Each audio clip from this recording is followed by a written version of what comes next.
Hey,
how's everybody doing tonight?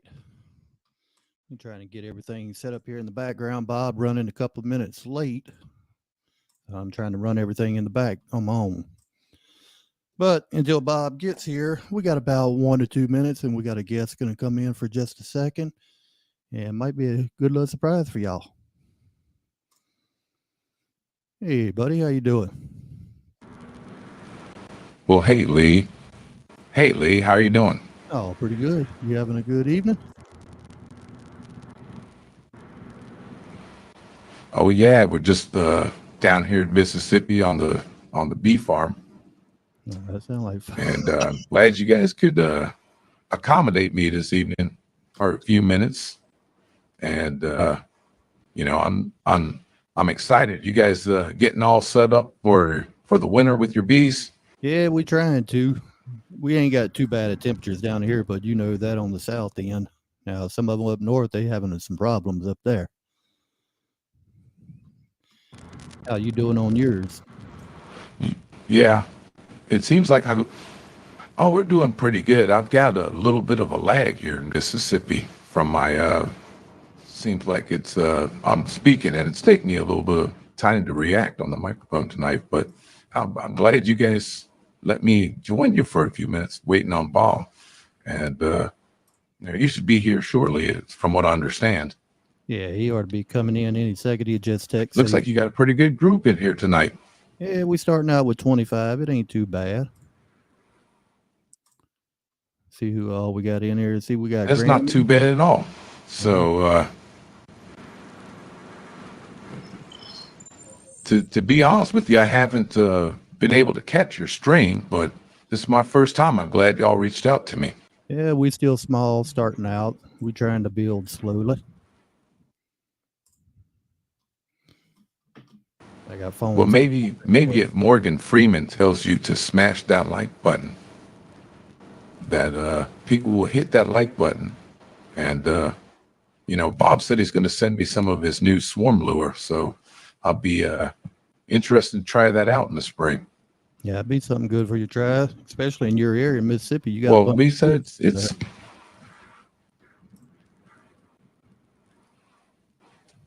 Lisa, thank you. I'm glad to be here. I'm glad to speak with you this evening.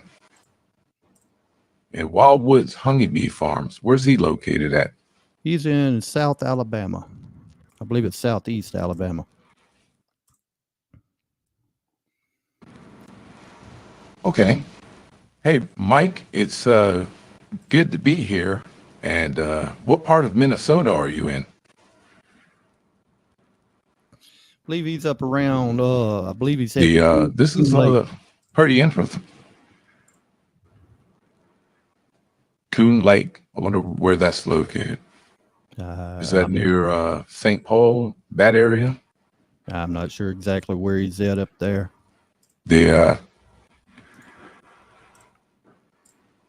It's I don't usually do these type of things. Usually, it's on CNN or something like that. So this is pretty interesting to me. And bribes to get, I know Morgan Freeman is cheap on swarm lure. Matter of fact, it's not even Morgan Freeman at all.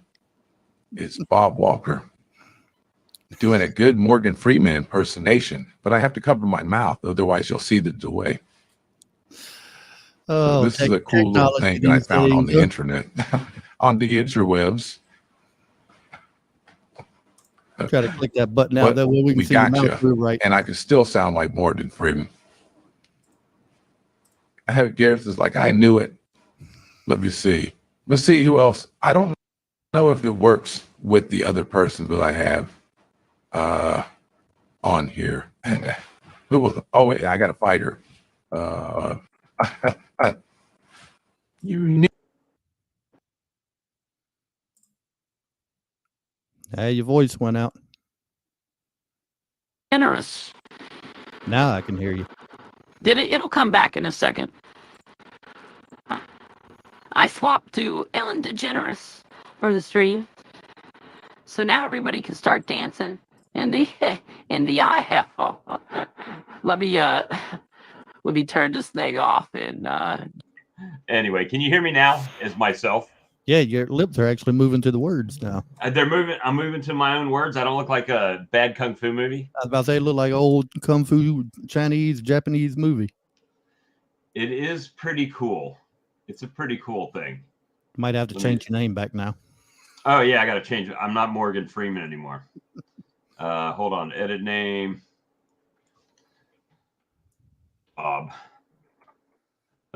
Dash. Yeah, Morgan Freeman, they say he's a pretty good size beekeeper. Yeah, I think he's got a 100-acre ranch or something. I don't think Mike was too happy with you. I had him going. See there?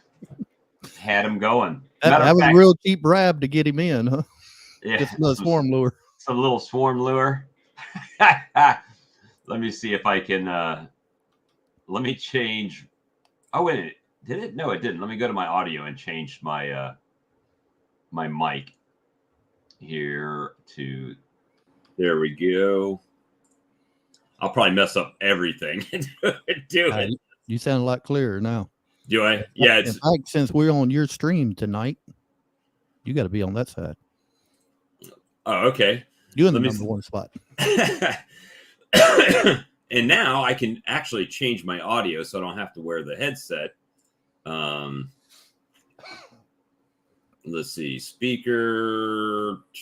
Nope. There we go. All right. So that should be better. Can I hear you? I don't know. Can you hear me? No, I can't. Can you hear me now? All right. So I might be messing up. Let's see. Audio.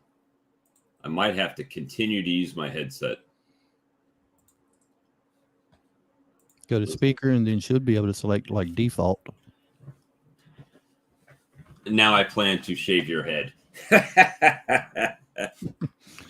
Hey, Brian, you missed it.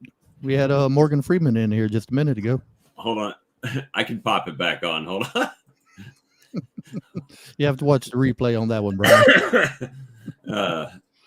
Yeah, you'll have to watch the replay. It's too much to do. What's Morgan Freeman giving away tonight? I know. I wish I could give away every time. Unfortunately, I've got some giveaways going tomorrow night on the Stream Team's 1-year anniversary stream. And I've got everything bottled up for, well, not everything. I'm going to do some more bottles, but I've got 320 bottles of Swarm Lure for the Hive Life conference. I was about to say, according to this picture right here, you got a few things in the background. stocked up? Just a few. And someone, Spanky reminded me, why is the lettering backwards? And I was like, front camera. Yeah, I did a selfie, right? So it just popped it up. So, but yeah, so this excuse me. If you guys want to try the Morgan, that software for your streams, that's linked to the software referral link, and then you get a little bit of coins to play around with. So I've only got 2 voices right now. I think Obama was standard. I had Obama already out of the gate, but it was not a good Obama. But the Morgan Freeman one was pretty good. And they've got like Rick from Rick and Morty and all kinds of different people you can put it on there. Deep fake. Yep. Now, be honest, how many of you actually thought it was Morgan Freeman by the voice? It sounded pretty close to me. It sounded close to me last night when I was playing around with it. So I was like, oh, only Mike. Only Mike. Only Mike thought it. Oh, I don't believe that at all. Don't believe that at all. It's one of those things that you may not know it at the time, right? You might say, well, is that really him or is it not him? So if I'm using the voice, I don't know if it's on now or not. Does it still sound like me or Morgan? Sound like you right now. So I actually have to change the, not that, the mic. Not that. The mic to this. It just got a bad delay on And the now lip. it should sound like Morgan Freeman. Yeah, if you're watching my lips, that's why I'll cover my mouth. Now it sounds like Morgan Freeman. It almost sounds to me So like if a you're mix ever in between Morgan Mississippi, Freeman. feel free to stop on by my rig. It almost sounds like a mix between Morgan Freeman and Mike Tyson.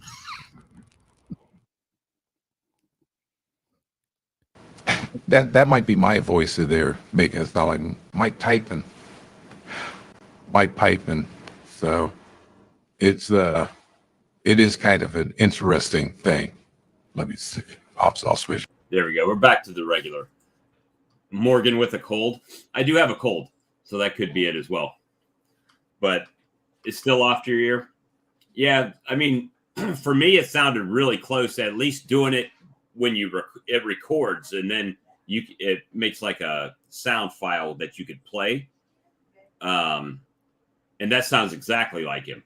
But I've never done it on the live stream before, so I tried to do it on the live stream to see how it goes, how it would sound. Once in a while, it gets his inflection. Yep. So we're supposed to be getting single digits here soon. So hopefully the bees will be all right. I think our low for the week, we're looking at Friday night about 35 or 21 degrees that night. It'll be 35 during the day. Heck, right now we're at 52. 52. Hopefully that doesn't lag me out, what I just did. But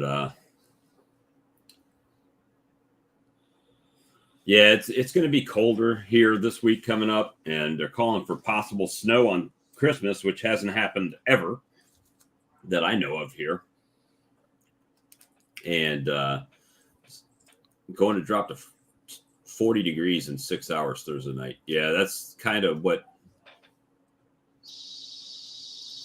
Christmas Day, we're looking at 44 for the high, 27 for the low. 27. Yep. Yeah, it could snow if you had some precipitation. Let's see. I haven't secured my room for Hive Life yet, so I've been looking at that and trying to get that going. Yeah, I actually talked to Ricky the other night. I can't remember if we'd said anything on here or if we've been on since then, but Ricky texted me. He said, Lee, are you not coming to Hive Life? I'm like, yeah, I'm coming. Why? He said, well, Cayman just called me and said that he heard you wouldn't come in. No, I sent Cayman a message because Dirt Rooster said that they were requiring everybody that had extra tickets that weren't going to be used to be turned in, that they weren't going to let people use extra tickets. And I said, you had an extra ticket you were giving me that I was going to use. Yeah. Because he had asked me, was I going or was I able to get a ticket? And then I said, because yours is getting paid for by Ricky. Yeah.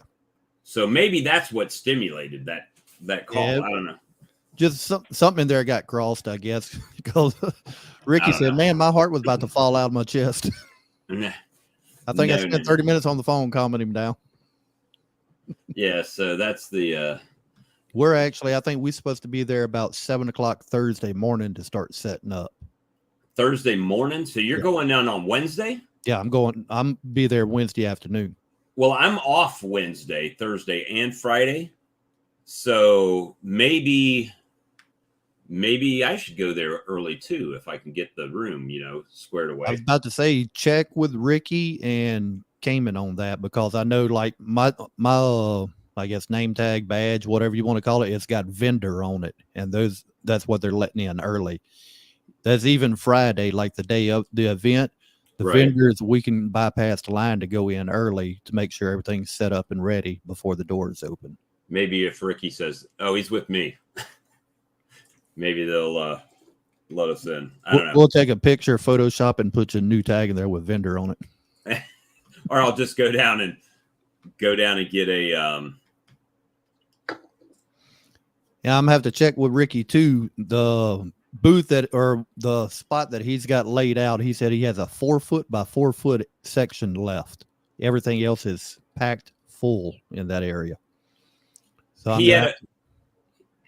he's got a 4 foot by 4 foot section of his booth. Yeah, that's kind of open. So that's what we're trying to figure out, because we was talking about either doing a little live or a podcast or something. So I ordered another hard drive for my other laptop today to replace that. That way I can try to bring my laptop, bring my webcam, maybe do a little live stream from there, straight from the webcam and my soundboard. That might be a good swarm lure area. No, I'm just kidding. I already made commitments to some vendors that are down there that I wouldn't sell against them. I was about to say, we could always run a commercial there, though, and say, hey, go see that vendor. Yep. And have the backstock, right?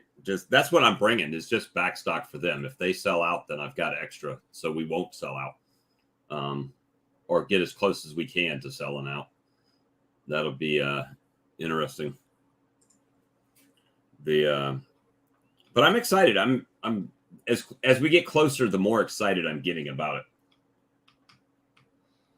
Yeah, Tim, I think I'm going to leave my house here in South Louisiana probably between 3 and 4 o'clock in the morning. That way I'll be there, hopefully 12-hour drive after stops and gas and everything else, because I think me and Ricky and his wife are going to go out to eat that night, my old lady.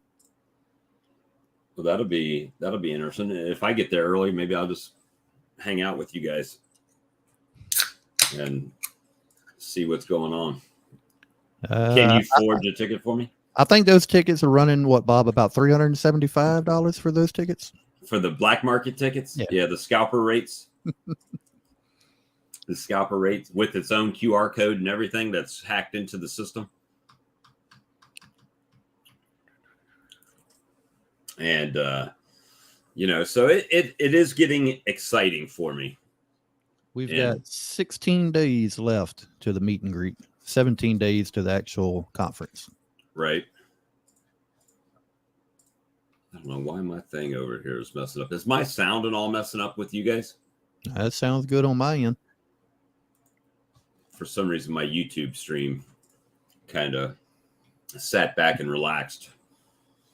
We might try to talk to Ricky for that, William. See if we can slide you in out of his trailer. Are you supposed to get snow and ice down there, Lisa? I think But, she was talking about in Tennessee when we go up there, because last year they said they had a bad snowstorm come through. People stuck on the interstate everywhere trying to get to the conference.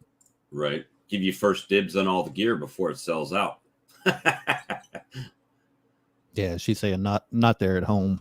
Oh, okay. I saw I was looking yesterday at let me see. I was looking at the vendors for the Hive Life conference, and it had that lifter tool guy was going there. Which one?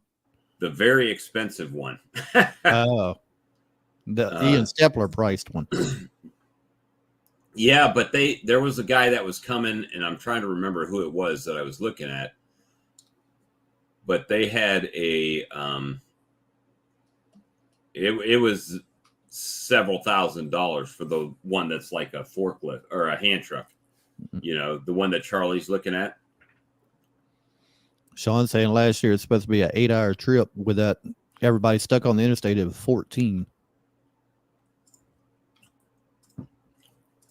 I remember seeing that a lot of people were having a hard time getting there. Let me see. I cannot remember what supplier it was. Sawmill. Sawmill, was it Sawmill? Let me see. Yes, the Sawmill Hive lifter is 5,092 euros, which is over $5,000, probably like 6,000. So that's pretty high. Yeah, Edward, that's almost double time there. I hope it ain't that way this year. Well, I don't think we'll have to worry about it coming from. Well, you might, depending where you cut up and go across Tennessee at.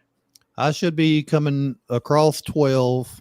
Let's see, across 12, up 59. Then I'll get the Meridian, go across 20. Then I think it's 59, I believe, going back into Chattanooga, and then 75 on up. And let me see. Let's see. Let's go ahead and start the. I'm going to drop the link, and hopefully I can pin it if anybody wants to jump in. There we go. Pin message. There we go. You pinned. So we're going to be very careful this evening that we don't get any buttholes on the screen. Literally no buttholes on the screen tonight. And if you do not have you will not get added to the stream until your camera is up and working where we can see it. That sounds like a good plan, don't you think? sounds good to me. If you just got an emoji, we're going to wait for your camera to materialize before you get added. And that way we don't have the crazy random butthole show up. Literal butthole. Yeah, I'm hoping it ain't no icy roads up there. Yeah, I guess we'll allow Mike on. As long as he got his hat on.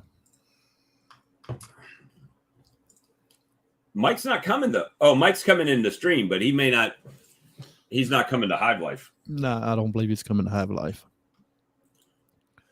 And with all this winter weather coming, what you got planned for your bees?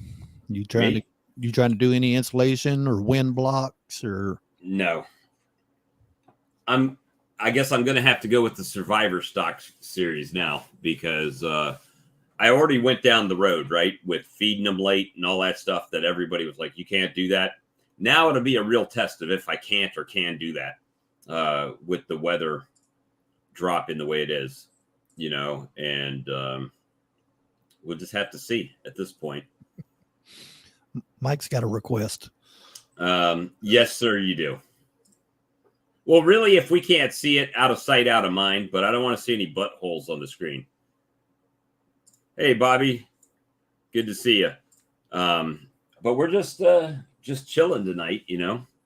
I've got to change. I got to move my laser back out of the way because I put it up and put my bottler, my filling station back up there. And yeah, there he is. Santa Claus, ladies and gentlemen. Oh, you got your camera at a different angle this evening and everything. Well, I can't sit where I normally do because we've got the where is it here? The Christmas tree's up and away. So Oh, cool. yeah, it really is. It's just good fun. Now the Siamese, he's just gonna wait. Sorry, he's not gonna be on camera tonight. Yeah, I think it was Sunday night. No, must have been Saturday night. We finally set our Christmas tree up. It had been sitting in the living room in the box for about 3 or 4 weeks. I have no Christmas tree up. I have not bought the first Christmas gift. It's not a one. Well, the main thing is I don't have any. All my kids are out of the house, right? So I basically Cash App them money and Zelda money, and so technically my Christmas shopping is done. But Good. I didn't have to actually go out and get anything because once they get that age, I refuse to buy them video games. If they send me a thing that says, "Hey, Dad, I want the new Call of Duty," I'm like, "You're on your own, pal," you know. But I will give you some money, and if you buy a video game, then that you wasted on yourself. That's it.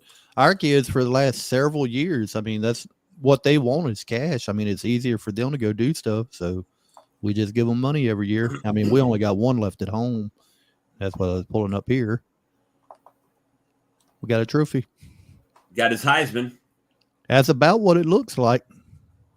But he got best receiver for district and state on that one. And then we went to the award ceremony last night, and he got first team, best receiver, tight end, and some other one. I can't remember offhand. Hey, Grammy, I went ahead and edited that footage out of the video when he popped in there. Yeah, So, I meant to ask you, did you get that figured out, or Yeah. if I can? I went back in and cut it out. Cut his butt out. Did that actually happened? Yeah, we were on the live stream. Somebody popped up in the back and we added them. And next thing we see a butthole on the screen. Yeah, Rodney, I got to pull my camera in and reset it. I was wondering if that was just me. Thanks. And He was proud of that one. you got it.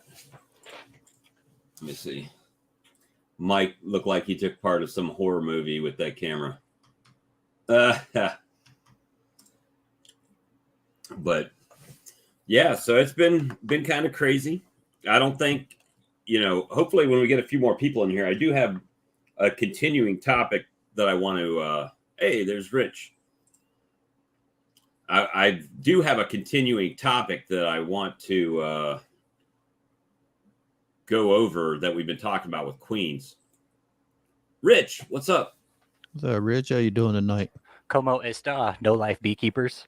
It looks like you're over at Yappy's place. Oh, Yappy B-Man uses that background as well. hold on. Let me switch my head. How's everybody doing tonight? I'm watching everybody talking about how cold it's going to be up north right now.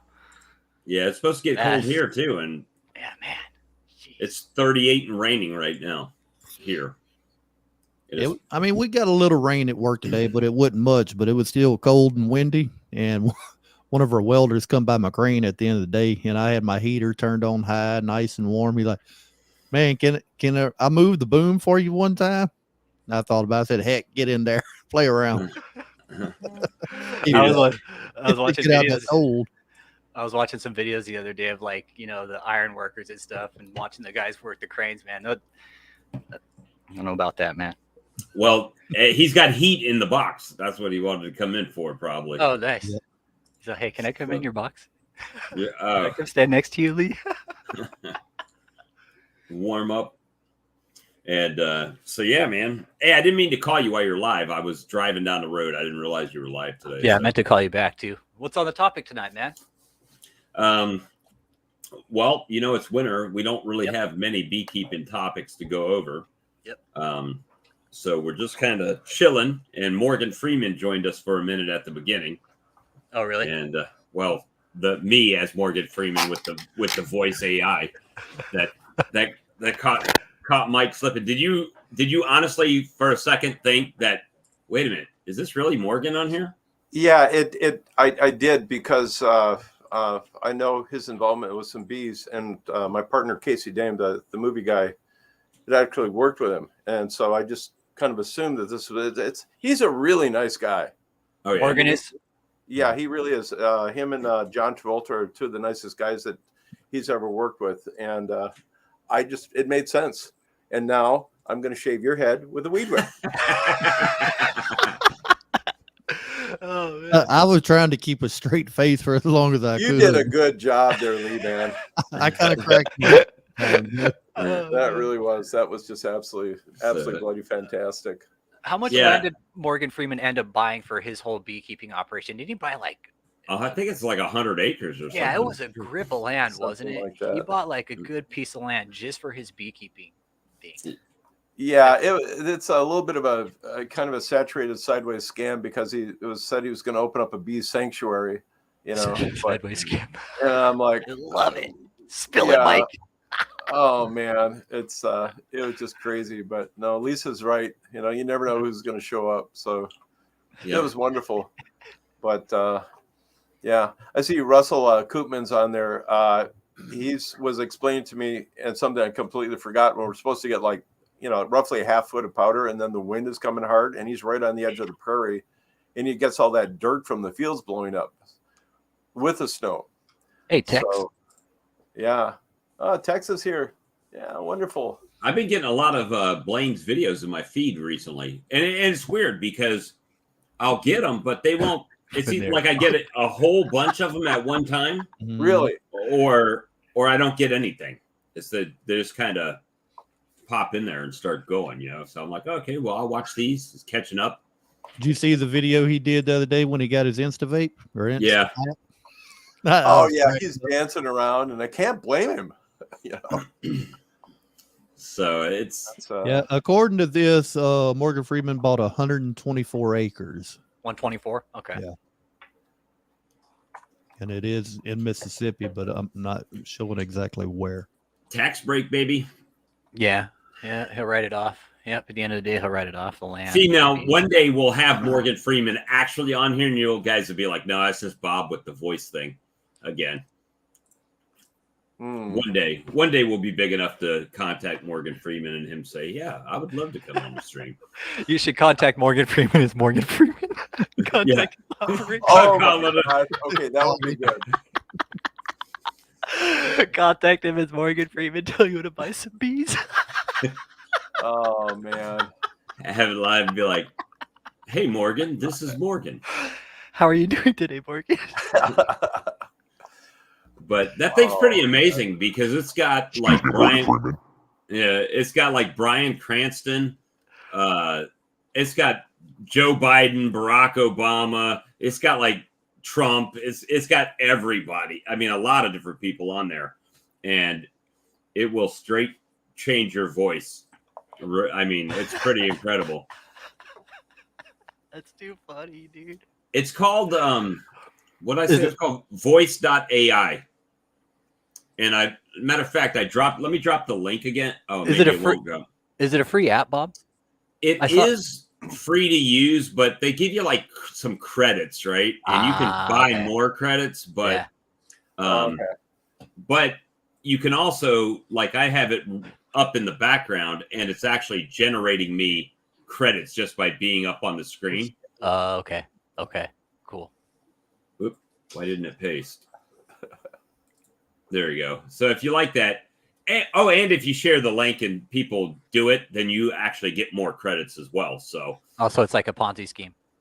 Yeah, kind of, but there's no money. There's no money involved, so it's like, I guess it's like an online Ponzi scheme, but there's no currency involved. There's no currency involved, and I mean, it'll allow you to stream to Zoom, Steam, WhatsApp, Skype, all these, all these different things. You could play Fortnite and use it as your audio. So you could That'd be be funny going on there. Could you imagine playing Fortnite as Barack Obama or Joe Biden or Trump or Joe Biden? It'd be like, I'm the 45th president of the United States. I know how to command troops. You go that way, and yeah, we'll blow up stuff. Like actually change your tag to 45th or something like that. Yeah. Yeah, that'd be funny, man. Did you change your avatar picture back out yet? No, I think it's still showing me as Morgan on my avatar. Let me see. Let me edit. Yeah, I'm still Morgan on my avatar. There, So- now I'm back to me. Wait a sec. Who was the butthole avatar? No, somebody Oh, it showed wasn't an up. avatar. It was an actual person. So when you come in and you've got your camera off, it like if I turn my camera off, it just shows my avatar. So it had an avatar on there, which is a lot like Rich would do it right there, right? Yeah, And then all of a sudden when he turned his camera on, it was a butthole on the screen. So somebody shoot a big old brown eye. Yeah. Red Eagle. Was it one of our that's regular funny, folk? man. I don't know. It was a new No, it was person. We don't know who it was. It was a troll. People do that. Like they'll go in and what can happen in that. And this is real. Like you can actually get your channel banned for crap like that because it's like sexual images, man. And somebody can report your channel. YouTube be like, nope, sorry, channel's ours. Give it back to us. Thank you. Thank you, James. Just like that. Yeah. So I went in there and actually had to go back. And our live stream's long, so it takes a long time for it to process. The wrinkled penny. It ain't like uploading a regular video that you've edited. Sometimes it might take 2 or 3 days for YouTube to finish processing a live before you can do edits in it. And then you got to go back and edit it, and then guess what? It processes it again. So, Funny, man. I can't Yeah. believe somebody did that to you guys. Hey, Kylie. so It's not flattering at all. No, it's not flattering, but people do that, man. That's the attempt, man. Kylie, I'm going to make sure your Uncle Lee buys a honey straw maker at the Hive Life conference. Hey, If he gets a good Kylie, discount. Kylie, I think Bob said he was buying one. Bob was not happy. I was not impressed with my big paycheck today. I was not. And I let my boss know. I said, dude, I was making this much Ubering 2 days a week and didn't have to work 5 days, So I let him know I was not happy with that. But the thing is, it's like any sales, right? So things roll from 1 month to the next month. So if you continue, I don't know, Blaine, if they are or not. There's probably somebody might have one. I don't know. Even if they don't have one at the conference, there may be a company there that has some on their site. Mm-hmm. You guys pay attention to that and let us all know. I'd be very, very curious about that. Say, I just had, oh man, one of my vets here, Dustin, he was asking, he was reading the guests off, and one of the guests of the conference is Richard Knoll. Mm-hmm. Is that Brittany, France, Richard Knoll, or is that someone else? Well, Maybe yeah, it's France. it is. He is. They got an all-star crew coming. That I had Really no stream idea. Unless they're private, if you do. Wow. Okay. I'm gonna have to buy this the package when it comes out so I can watch the whole doggone conference. I mean, how many guest speakers are going to be there, and how many vendors?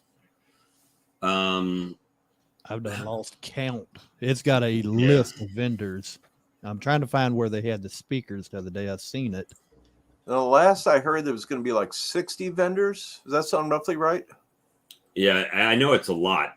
I mean, they said on the last stream we did that there's like 900 people in the waiting list for tickets to go. And they've got 1,800 sold already. Okay. And isn't there another bee conference in Las Vegas going on at the same time? I got Yeah, a list of vendors right here. Yeah, I got a list of vendors, but I can't find the speakers. Okay. Is it for 2023 is when Yeah. the conference is? Okay, yeah. Okay, So I found the speakers now. Okay, cool. I'll bring them up on screen. Nice. Um, I'll read off some of the vendors if you want. What's the name of the other yeah, I can look at the website. I know that, but Yeah. I'm Amish lazy. leather. Yeah, Amish Leatherwork. We got Apis, Apame, Appalachian Hives, Bee Informed Partnership, Best for Bees, Bohemia, Books and More, Be Smart, and that's just A through B. Yeah. Yes. My goodness. Yeah. Oh yeah. You got Ferris Farms, DeDant & Sons, Dirt Rooster Enterprises, Comfort Pro, Coastal Tex LC. That's labeling and coding solutions. I don't know what that's for. Wow. So Man, what's the you name of the other conference that's going on at the same time in Vegas? Let's see. The smaller conference. That's what it's called. I don't know.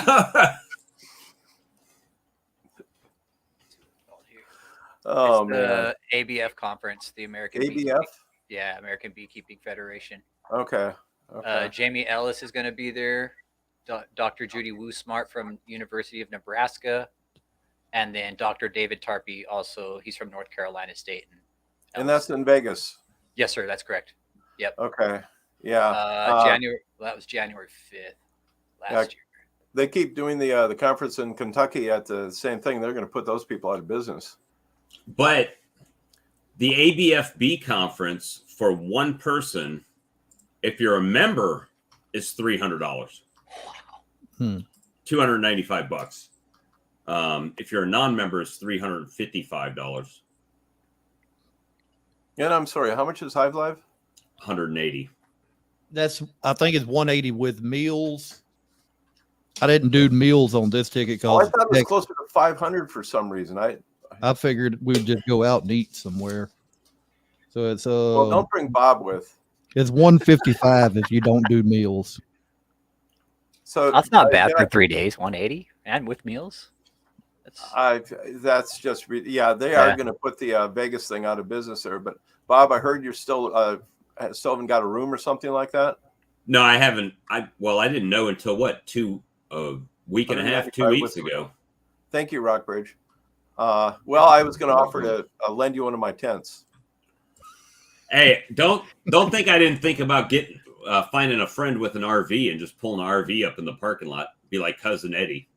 I found the registration fees for the beekeeping conference for ABF. It's outrageous. It's absolutely crazy. Do tell. Yeah, this was for last year.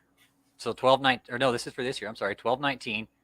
Non-member, individual registered $455. Man, it's ridiculous. Early, regular. Okay, so early on site is where you're going to pay a lot. Family is going to be $600. Well, if you got a family of 7, that's a good deal. Yeah, I'm trying to see what the how many you're allowed per family. Family day rate. Family is defined as 2 adults and any children living in the same household. That's up there. By the way, Bob, be really careful. William here offered to give me a ticket, Bob, and I'll bring a tent for us. Don't share a tent with that guy. Hockey players fart a lot. Yeah, he'll Dutch oven you. Slip into a long hide for a nap. Actually, that's pretty funny. I like that one there, Spink. That's good. Yeah, what's up, Spinky?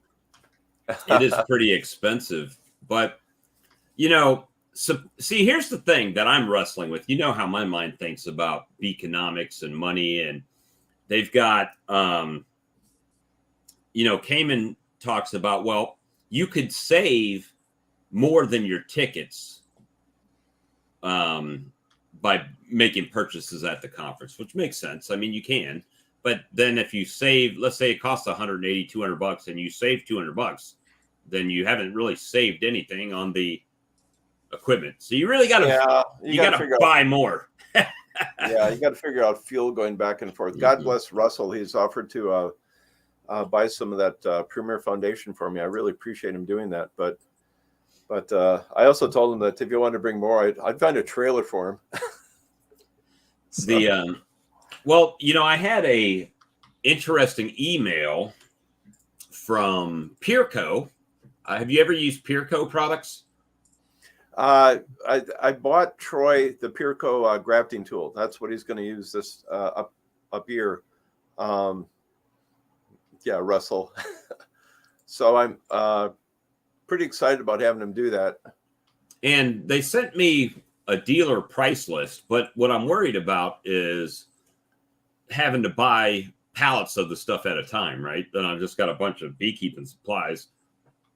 I already have a bunch of beekeeping supplies, but if you're doing it for resale, then you got to kind of keep it like brand new. You can't get it and it looks like it's been sitting outside in the weather. It's been on my porch for a while or something.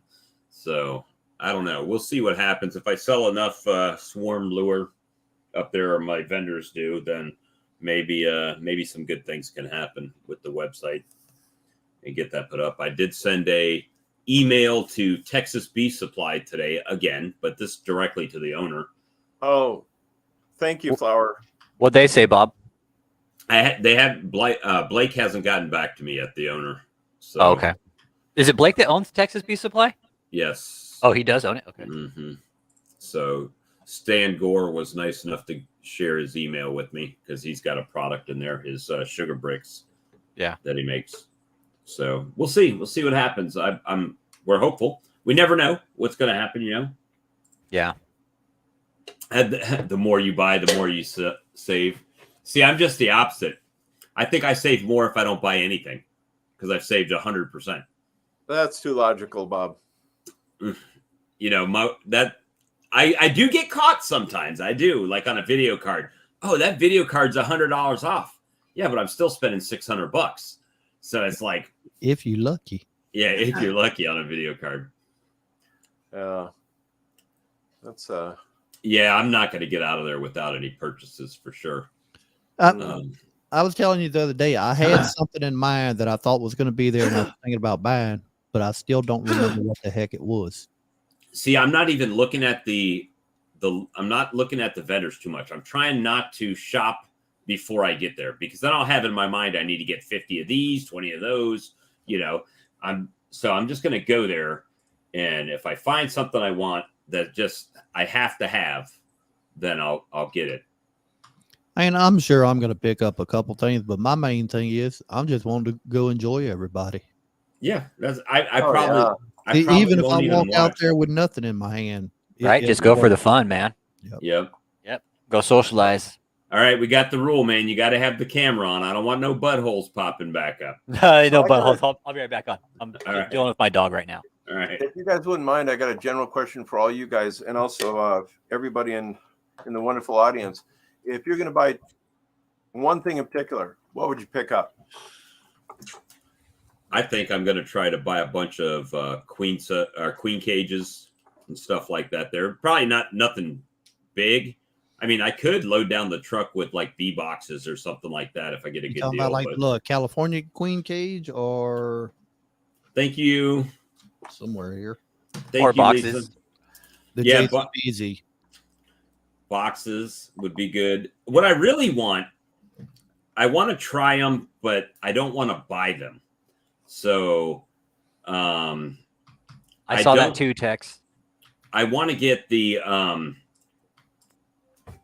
what do you call them? The hog half combs. But I could there is a person that's making those hog half comb boxes out of wood, and they go into frames, and the frame basically sandwiches the boxes in, and you hang it into the colony. And with my laser, I can cut those boxes out if I can get the plan for it. So,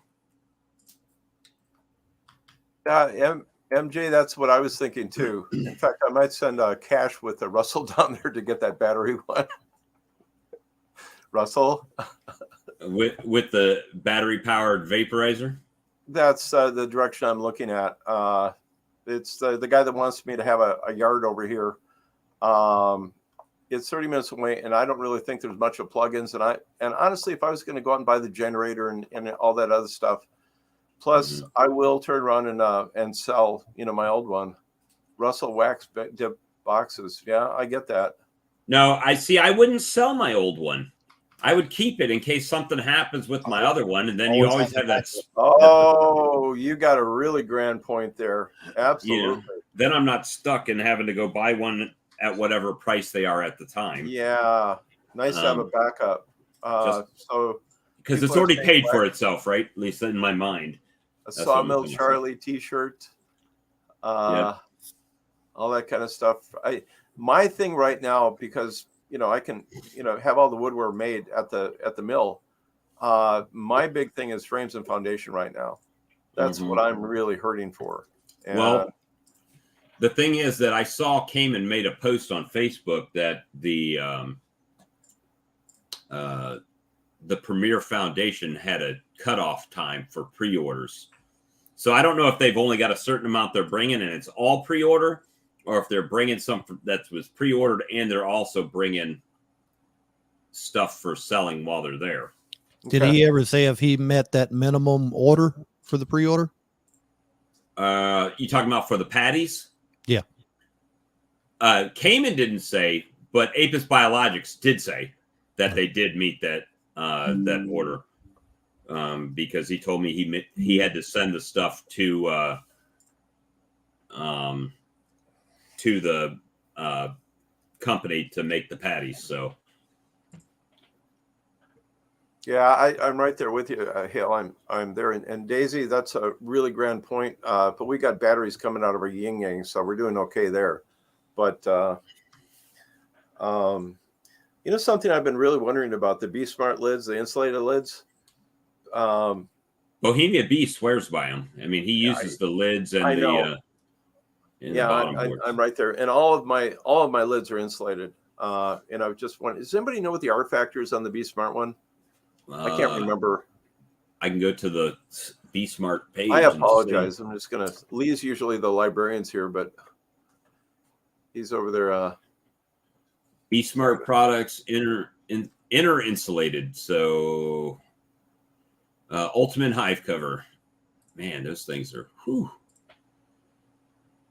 Does it have an R rating on it? I don't see an R rating on Be Smart's page. Yeah, I don't see one on there either. Yeah, Hale, I was thinking the same thing when I saw it was hollow. My lids right now are with the Reflectix paint. They're like R7 or something like that. And oh, why did it take it? Wait a minute, it took me to Man Lake site. Ooh. I'm on besmartdesigns.com. A gallon plastic feeder for $10. Who's that from, Russell? Is that Man Lake or what's the deal there? Oh, no. That's gonna be Motherload. Motherload is going there for the. Boy, that I know they got the frame feeders. That better come with the. We was talking about the buckets. That better come with the tin plugs in place. Oh, those are. I think Greg is selling them for $10 at Hive Life Conference, Nature's Image Farm. Oh, okay. Okay, yeah.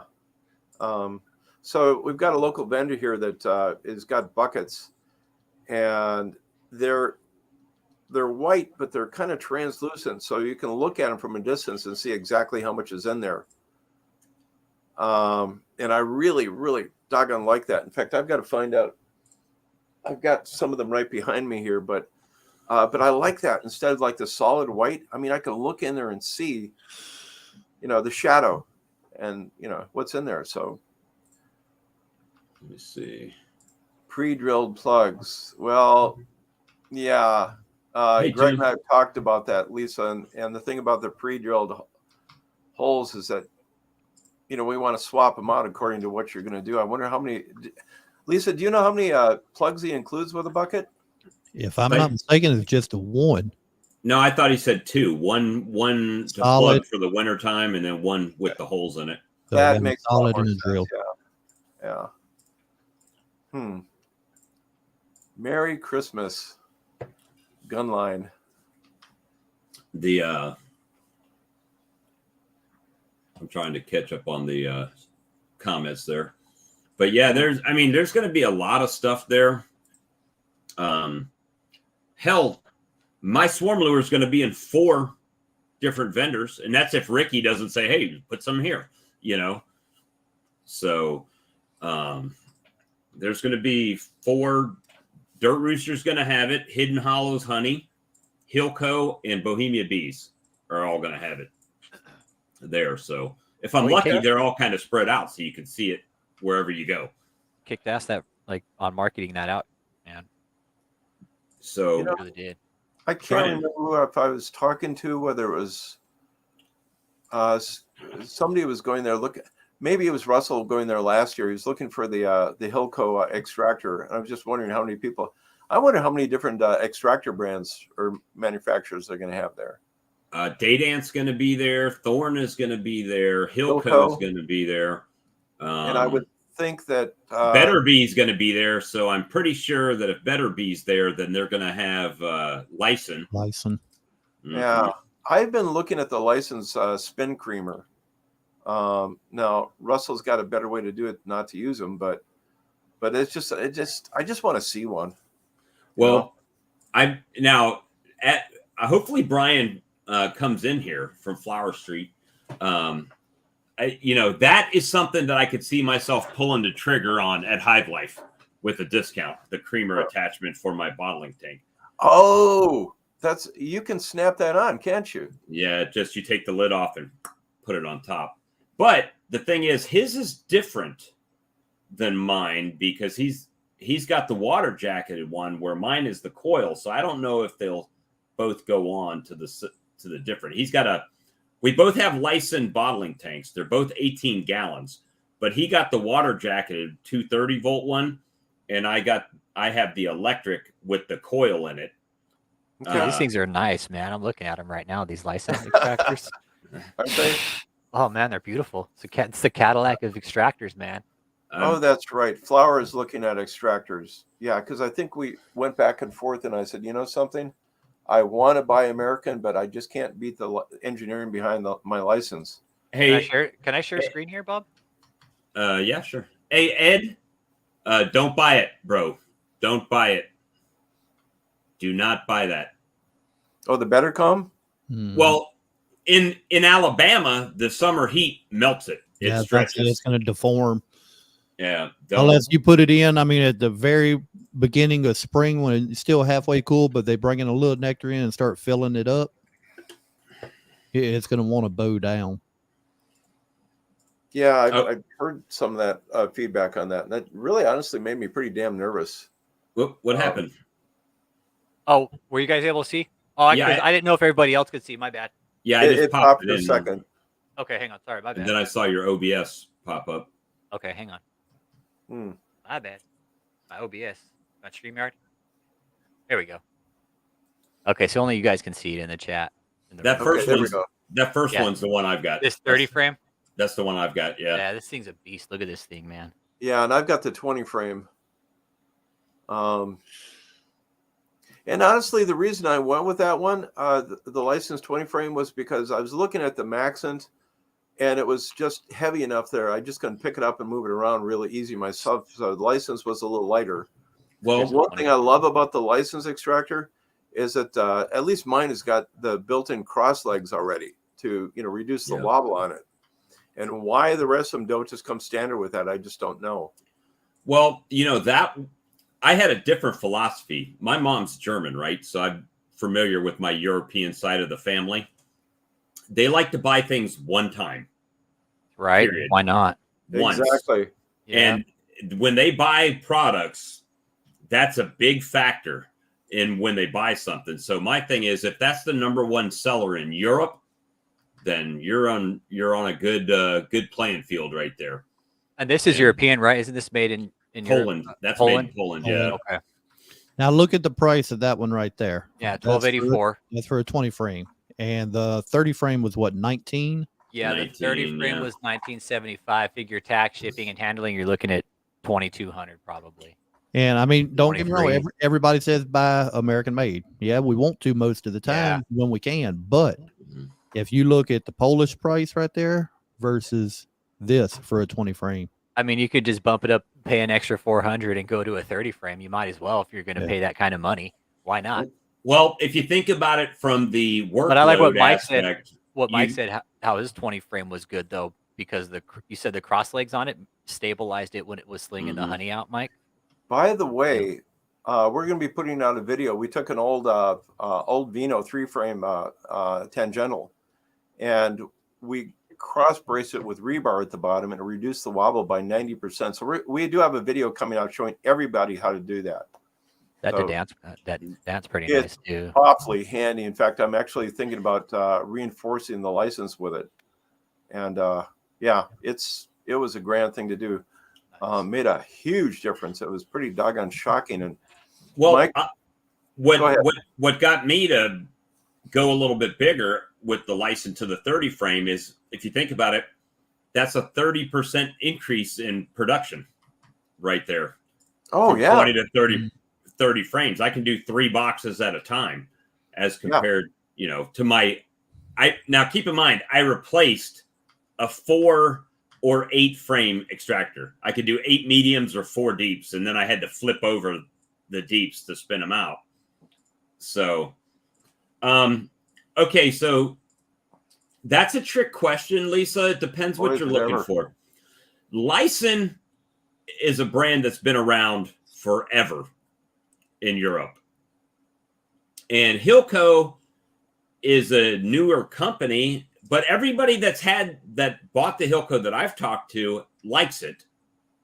But it's a Chinese brand. So it's really apples and oranges. I mean, they do the same thing, but I am sorry. I was under the impression that Hilco was starting to build stuff here, but they're not. No, it's assembled in the USA. Go with license. Don't look back on it.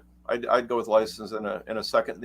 One of the odd things about, I don't know if your 30 frame does this, Bob, but one of the odd things about the license 20 is that you can hook it up to your car battery and run the doggone. Yeah, I can do that too. Shit, huh? And it's got that pulse modulated thing. Not that I would want to spin honey out in my yard with all my bee colonies out there, No, but you have to could. remember where. Yeah, you have to remember where they're looking at. Lots of Europe, they actually don't have like regular electricity in a lot of locations.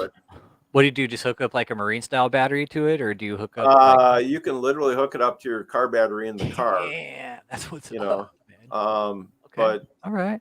Now, Blaine's asking, is Maxent back in production? I know they were back ordered on a bunch of their stuff for a while. Now, the 16-gallon bottling tank, water jacketed that I have, it's in stock. It better be right now. Okay. So, I mean, there's options out there. I'm not saying one's. I went with the license. That's what I went with. A lot of people, like I said, have bought the Hilco. They haven't had any problems that I'm aware of. And they like it. So I'm not gonna, talk junk about it. But it's my preference when I bought it. It was like, well, I know this name brand, right? So that's what I went with, and it was cheaper than buying Dadant or Maxant. Dadant to me was high. Now, don't get me wrong. I think the metals, a little thicker on the Dadant. Oh yeah. But you're definitely going to pay that price difference. Mm-hmm. Yeah, and again, Lee, that's why I bought the thing instead of a Maxent, so I can pick it up and move it around. But Bob, keep it in mind that I've got an automatic extractor on capper too. So nice. Now, take into account that 20 frame Dadant extractor I have picked it up and moved it myself. Because when they delivered it, it came on a truck on a pallet. I unbolted it, hugged it, and walked it all the way up to the house, put it on the porch, and then I had to clean my storage out and carry it over there. Yeah, me and Tritone have the same extractor. Yeah, I just, and for everybody that's looking at doing one thing or another, okay, so for a number of years, this is insane. We had a 3-frame radial, and we ended up going through, just for instance, I think it was just 15 honey supers mediums, and it literally took a fifth of the time to do. So going to a 20 frame radial. So if you're looking at doing that and you've got one or another, just another thing, what's your time worth? How many people can you get together? So I just wanted to throw that factor up to everybody too. Yeah, and it's kind of like Ford or Chevy. We all have our preferences for different reasons. Doesn't make them good or bad, just makes them different, right? So, yeah. I mean, definitely, I'm not throwing shade on any brand out there. I'm just telling you the reasons why I bought mine. No, buy to your needs, and by all means, do your doggone research. But I will say the same thing Charlie said to me. If you've got the extra money and can buy the 30 frame over the 20 frame, then buy it, because that way you've got a little bit of room for growth there, right? I mean, you may not need it, You may not need it, but I mean, you got room for growth. But if you've already got enough hives too to be able to fill 30 frames up every time, you're going to be making that money back pretty quick too. we spoke the demon into existence. Hey, Charlie. Hey, we better. Oh my gosh. Charlie's here. We better. Hang Charlie- on. I'm feeling out of place with Charlie here, so we'll just get this in together here. Here, let me give him a proper introduction.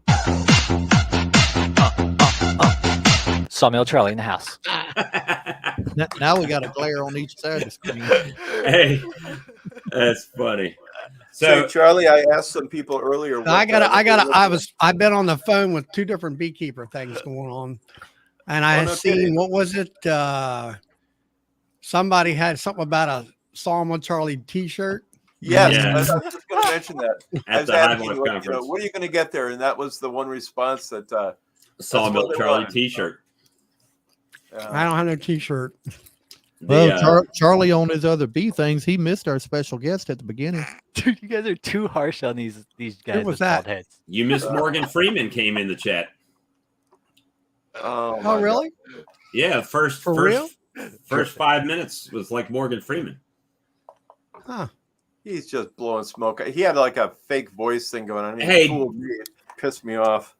Hey, don't be a hater. Hate the game.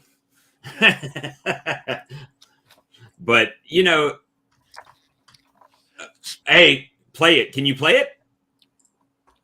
It'll probably play the commercial. Oh, you didn't include your sound. You having a good evening? Oh yeah, we're just down here in Mississippi on the bee farm. Love it. Instant replay. So I told Lee before the stream, I was like, I'm going to feel like the Wizard of Oz back there in the screen pulling the things. So Do not look behind the extractor. right. Pay no attention to the man behind the extractor. the man, Brian. Hey, Brian. Brian, how you doing? Hey guys. Oh, hey. We got to give him oh, wait, you got to do the proper introduction.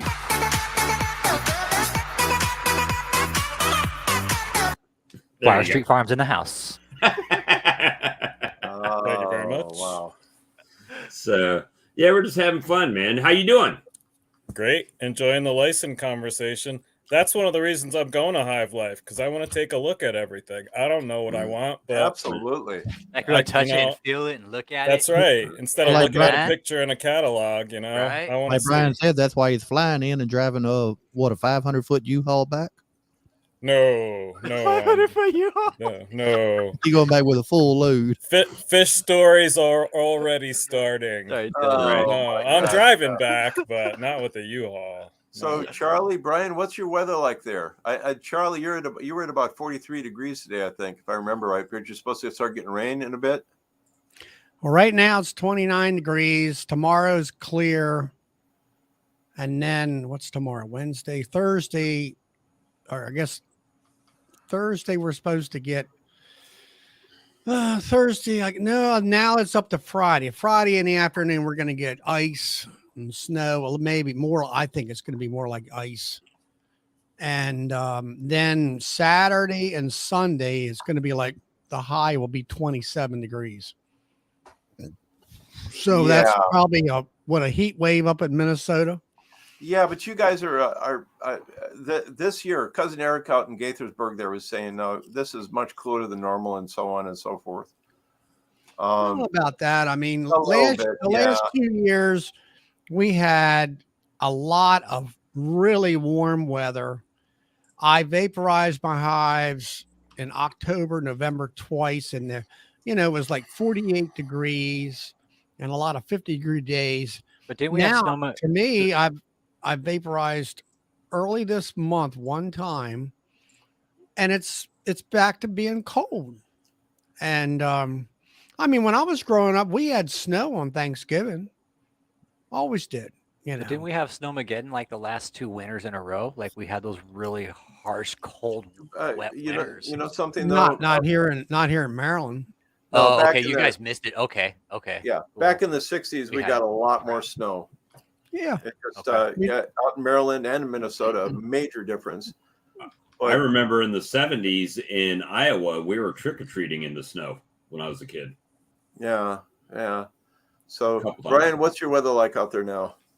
Well, we have one, like tomorrow's gonna be okay. We'll be 48, but then that blast comes in tomorrow night, and it says Thursday's gonna be, the low is -17 and the high will be -4. You can get So, that cold there. Yeah. What's that? You get that cold there. Colorado, bro. We get these blasts maybe once or twice a year, thank you. you know. So this is Okay. just a couple of days, and then it'll push Yeah. back out. It's Yeah. weedy with a chance of peyote. Yeah, I have a day in front of the fire planned. That's for sure. Sitting Right. here in front of the fire, Yeah, doing not very much. yeah. So towards New Year's here, we're going to see a heat spike, and so is Charlie. You guys are think going to be so? more in the, yeah, on the 29th of January thereabouts. On the 29th here, I'm crossing my fingers. It's supposed to be in the mid 30s. And if I see any activity entrance at all, I want to hit them with oxalic. But so there's some warm weather coming for us, at least around New Year's. So. It's like right after this big blast, it's supposed to get warm Thank up a little you. bit. Yeah. I mean, down here in South Texas, anyways, it's going to get cold for us. We're going to get 15, 18, 21, and 27 degree nights, but our days are going to hop up to 60s and 70s after that. It's raining in 38 here right now. Yeah. Low at 35, and I'm seeing Friday low at 21, Saturday low of 22. So bees won't be out on, well, they might come out on Friday, a few of them, but that's about it because it's raining until then. I think the weatherman said here Friday was going to get like close to 50 or something like that because of the rain, and then plummet at night. We got 35 for the high Friday, 21 for the low. Friday. Okay. Ours is And that's 18 cold for you down there where you're at. Yeah, definitely. Yeah, 36 and 18 for us Friday. Saturday's 41 and 21. Then the middle of next week, we'll be back in the 50s. Yep. So, 75 on the 30th for us. let's see the monthly forecast. And, I don't even know why I look at the long range forecast because most weatherman can't look out the window and tell if it's raining or not that day. Yeah. You know something? That's why I live by Weather Underground. I don't pay any attention to the local or national weather, the regional stuff. Thank you, Lee. Weather Underground. That's what I use. Amen. But we're showing, like I said, 35 for the high Friday. Now, like Bob said, the extended forecast ain't always right. But next week, we're going to be back at 73 and 61 for the low at night. Yeah, and Russell's forecast in the morning, I believe you're at -8 now. I think, Russell, your low in the morning is, I think we're supposed to be 14 here, and I think you're supposed to be 18 below it tomorrow morning. I'll be right back, guys. So Hurry up. I don't handle that cold. use toilet paper this time. Yeah. Hurry up. Don't bring Hurry up. paper with you. Hurry up, Sally. That's what my drill sergeant used to say. Hurry up, Murph. Oh my So God. y'all doing any extra insulation or wind block for the north? That's for Mike or Charlie. Oh, further north. heavens, yes. No, What's that? Are y'all Wind putting block, on any definitely. extra insulation or wind blocks? I've got, you see the hives behind me where I've got the carpet. That's the wind block. And those are because they're past the building, and the rest, and then the nukes are behind the building, which, block the wind. And that's pretty much it as far as any insulation goes. I don't really do any insulating. I don't put anything on the top or any of that kind of stuff. When you get up to 30 or more hives, all that kind of stuff kind of goes by the wayside to a certain extent. Yeah, that's what I keep saying, Randy. All right. Globular warming. We've got I've got a question for you guys. The last few lives we've been talking about queens, queen cells, queen rearing, all that good stuff. So I found out from our local queen breeder that QDIC will start having queen cells here the first week of March. No. Yeah, man.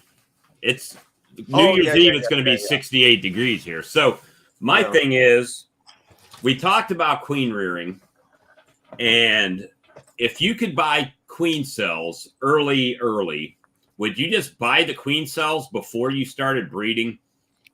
If you buy them from one location and having them shipped to a different location, depends on what your local climate is. Are you going to have enough drones in your local area to be able to breed those cells when they hatch? Yeah. Well, you remember last year, I actually made splits because my colonies were big before that time. So I did have the bees and the drones, but then we had the cold snap. Yeah. So, but that was before that time. So, but see, like if you were buying those cells and say sending them to Mike or Charlie further north, it probably wouldn't do them much good because they wouldn't have drones in that area. But for your area and possibly south, yeah, you may have enough drones then to breed. So yeah, that's kind of what I was thinking, is that if I went down there early, first or second week in March, and bought a parcel of queen cells, that I would just make my splits into my queen rear nukes and all of that, and then generate my nukes out of that. So I'd say if your climate's, good enough for at least some drones, I'd throw a couple of drone frames in your area, even if it's every what kind of price you got? Did you get a price out of them yet? I know what they were last year. They were $5 a cell.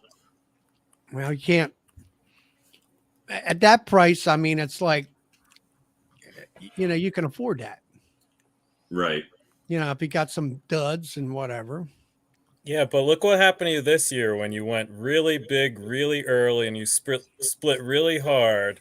But is it worth it? Is it worth it to go as early as possible, or is it better to let your colonies build up for 2 or 3 more weeks and then split out? I guess it depends on what your goals are. What are you trying to do this year? Yeah, are you trying to make and sell a lot of nukes? Are you trying to, are you trying to produce honey? Depends on what you're trying to do. When did you do those first splits, Bob? Yeah, it depends if you're doing a expansion year or a production year. I have to look back at my channel to see from my vlog, right, when that was. Pretty sure 8 months ago I was doing Demaray in S12, so that was April, and I had already done the Demaray one time prior to that, right? So 9 months ago, I was doing the peppermint experiment, which would have been March. When are the first swarms in your area typically? Well, most people start splitting here around Valentine's Day. But what about swarms?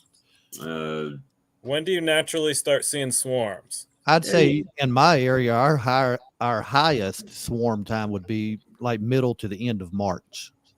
Mm-hmm. Because for me, when colonies out there are naturally, or a neglected backyard colony is going to swarm naturally, that for me is an indicator that there are probably drones out there. If other colonies are ready to reproduce, that for me is a signal that I can definitely not have to worry too much about having drones out there. I think the earlier you do it, the harder you're pushing the odds. You're probably going to get less success coming back the earlier you do it. My first split was in February. So I would say I would wait till like the second week of March, or maybe the middle or third week of March. So how often are they coming in? Are they coming in every week, once a month? What do you mean, the cells? Queen cells? Yeah, they do them every day. They got queen cells every day. They're doing thousands of them. Yeah, they're the people that put all the nukes and pack, or I guess just nukes for like Man Lake and Better Bee and Data. Well, it's like the video I have about the 1,200 nukes on the tractor and trailer. That's where they came from. Oh, no kidding. Okay. Yeah. They came from Cutic. They went up to Coos, and then he went to the guy that I help out. He took, I don't know, 250, maybe 500 of them. Then they went from there up to Better Bee, dropped off majority of the load there, and then they went over to Kutik's farm, and what was left over went to his farm. and all that. So he has a place in New York State is his main operation, and then he has a place in South Carolina and Manning, where his you might say his nuke operation is, and then they do pollination of blueberries. There's a lot of blueberries down in your area there. It seems like, Bob. Hey, Cajun. That's where I mean, they're an hour from me. So that's what I was doing this year. Is that's where I was buying bulk queens, right? And then I was turning around and reselling them. So my thing is, if I could do it with cells and raise some queens, then I'm saving myself $23 a queen. And that's just until I can graft, because I know that if I just do the grafting, then I may not even be able to do what I did this previous year. I might be really successful at it. I don't know, but I don't want my business to rely on my first year grafting skills. So you see what I'm saying? So it's like, no. So that's kind of, if I can buy queen cells and raise them and resell those, then it's a better deal while I'm still trying to graft. Say, guys, I got to ask a really embarrassing, stupid question here. How long does it take, I absolutely don't remember this. How long does it take for a drone to mature? 23 days to hatch, and then I don't know what it is after. Well, 18 days. It's 18. Oh, you talking about it's at least 2 weeks for them to mature. Yeah, and it had something you can tell by the color of the eyes or something like that too. I am. Well, that's about the purple eye thing, but what was that? How from the time the drone is laid to the time it pops out, how long is it? You said 23 days? 23, 24. 23 to 24 days, and then an additional 18 days after that to fully mature? Yep. Okay. That's sexually mature. Sexually mature. Okay. So if you push down on the drone, they tell me it's like 40 days almost. And it flies away, it's sexually mature. Yeah, that's what I was hearing the other day. If you put your finger on top and then let go and it stays there, it's not mature. Mark Miller was talking about that. 10 more. And the purple-eyed drone thing is, if you see purple-eyed drone larva in the colony, you can do splits or start making queens at that time. That's what it was. That timing is the same for your queens will be ready by the time those drones will be ready. Oh, nice. Okay. Yeah. That's a good little trick to know, huh? I know in January my hives were pretty packed, so and we were warm. So here's my mentor. Yeah, heck, January we'll start getting, the red maple popping a little bit here, and they'll start bringing in pollen. Not there, Blaine. This is the only rare you will get at the distillery. Huh. Interesting. Nice. Kentucky, yeah. Kentucky and Tennessee's got a lot of distilleries up there. Yeah. Lots of Grayson, I've been keeping bees. I think this is my 8th year now. Yeah, if I remember right, Brian, we both started about the same time. Like 2014, 2015. Honestly, I can't remember exactly. Yeah. Kind of gets lost in the dribble.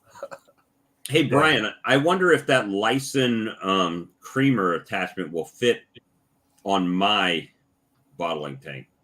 Yeah, and that's part of, I don't know. I know mine has, here, let me show you. My walls are like that thick on mine. Does it have a place for an attachment? Like, looks like I got the same lid. You see? Yeah. Oh no, I don't. I don't have Okay. that in mine. No, I don't have Okay, that. so that's what the attachment is for. You can see there's it's going to screw in right there. And I think gotcha. the water jacketed part of it is for that creaming process. So you put cold water in it at that point. Nice. So you're not heating it, and you're just putting cold water in it, and that's what's keeping it at that good temperature. Yeah, I was about to say, if you didn't have a way to mount it in there, whether it locks down or screws down and it goes to spinning, the whole thing would try to spin out, especially once it gets thicker. Well, hey, Fox Plus, Hey, good to see you, buddy. Thanks for checking in. Waiting for them numbers to jump now. Oh, yeah, they always jump. Always jump. Now, Hail High was talking about Hey, it's actually the purple-eyed drones, and Brian was saying that when you see that, that's when you can split and everything times out right as far as your queens and stuff. But roughly, when are they blue to maturity?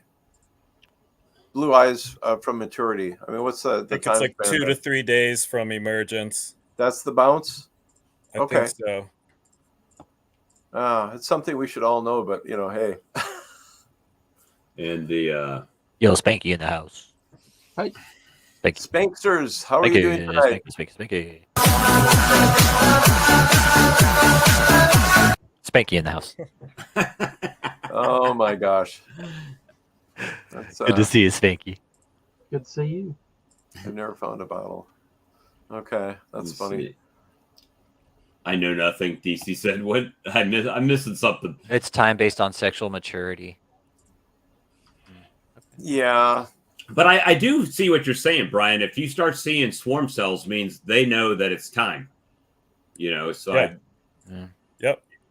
So when I see colonies, like for me last year, I know it was April 29th was my first swarm call. So like that's just a good marker for me to think about what I'm doing this year. And that's not my only marker, but that's my most recent one.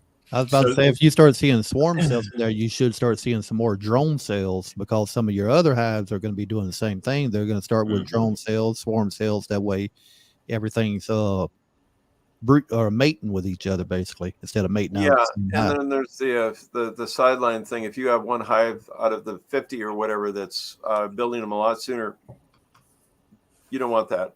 Don't graft out of that one. Or because of my early splits last year, I didn't really have to worry about the swarming because I kept their numbers down. So it wasn't like they had plenty of room. So Larimore said he caught his first swarm mid-March, and he's just east of me. That's usually about our peak swarm time here. There were no swarms in Texas last year here. Too dry. Lisa. Too dry. I haven't seen no swarms. Yeah, it's too dry here in Texas last year. Not enough resources. So how many of you guys have cut swarm cells off and then reapplied them or moved them into a mating box? I've moved them into nukes and made splits with them. Yeah, I was about to say, I hadn't cut them off. I've moved the whole frame out. Yeah.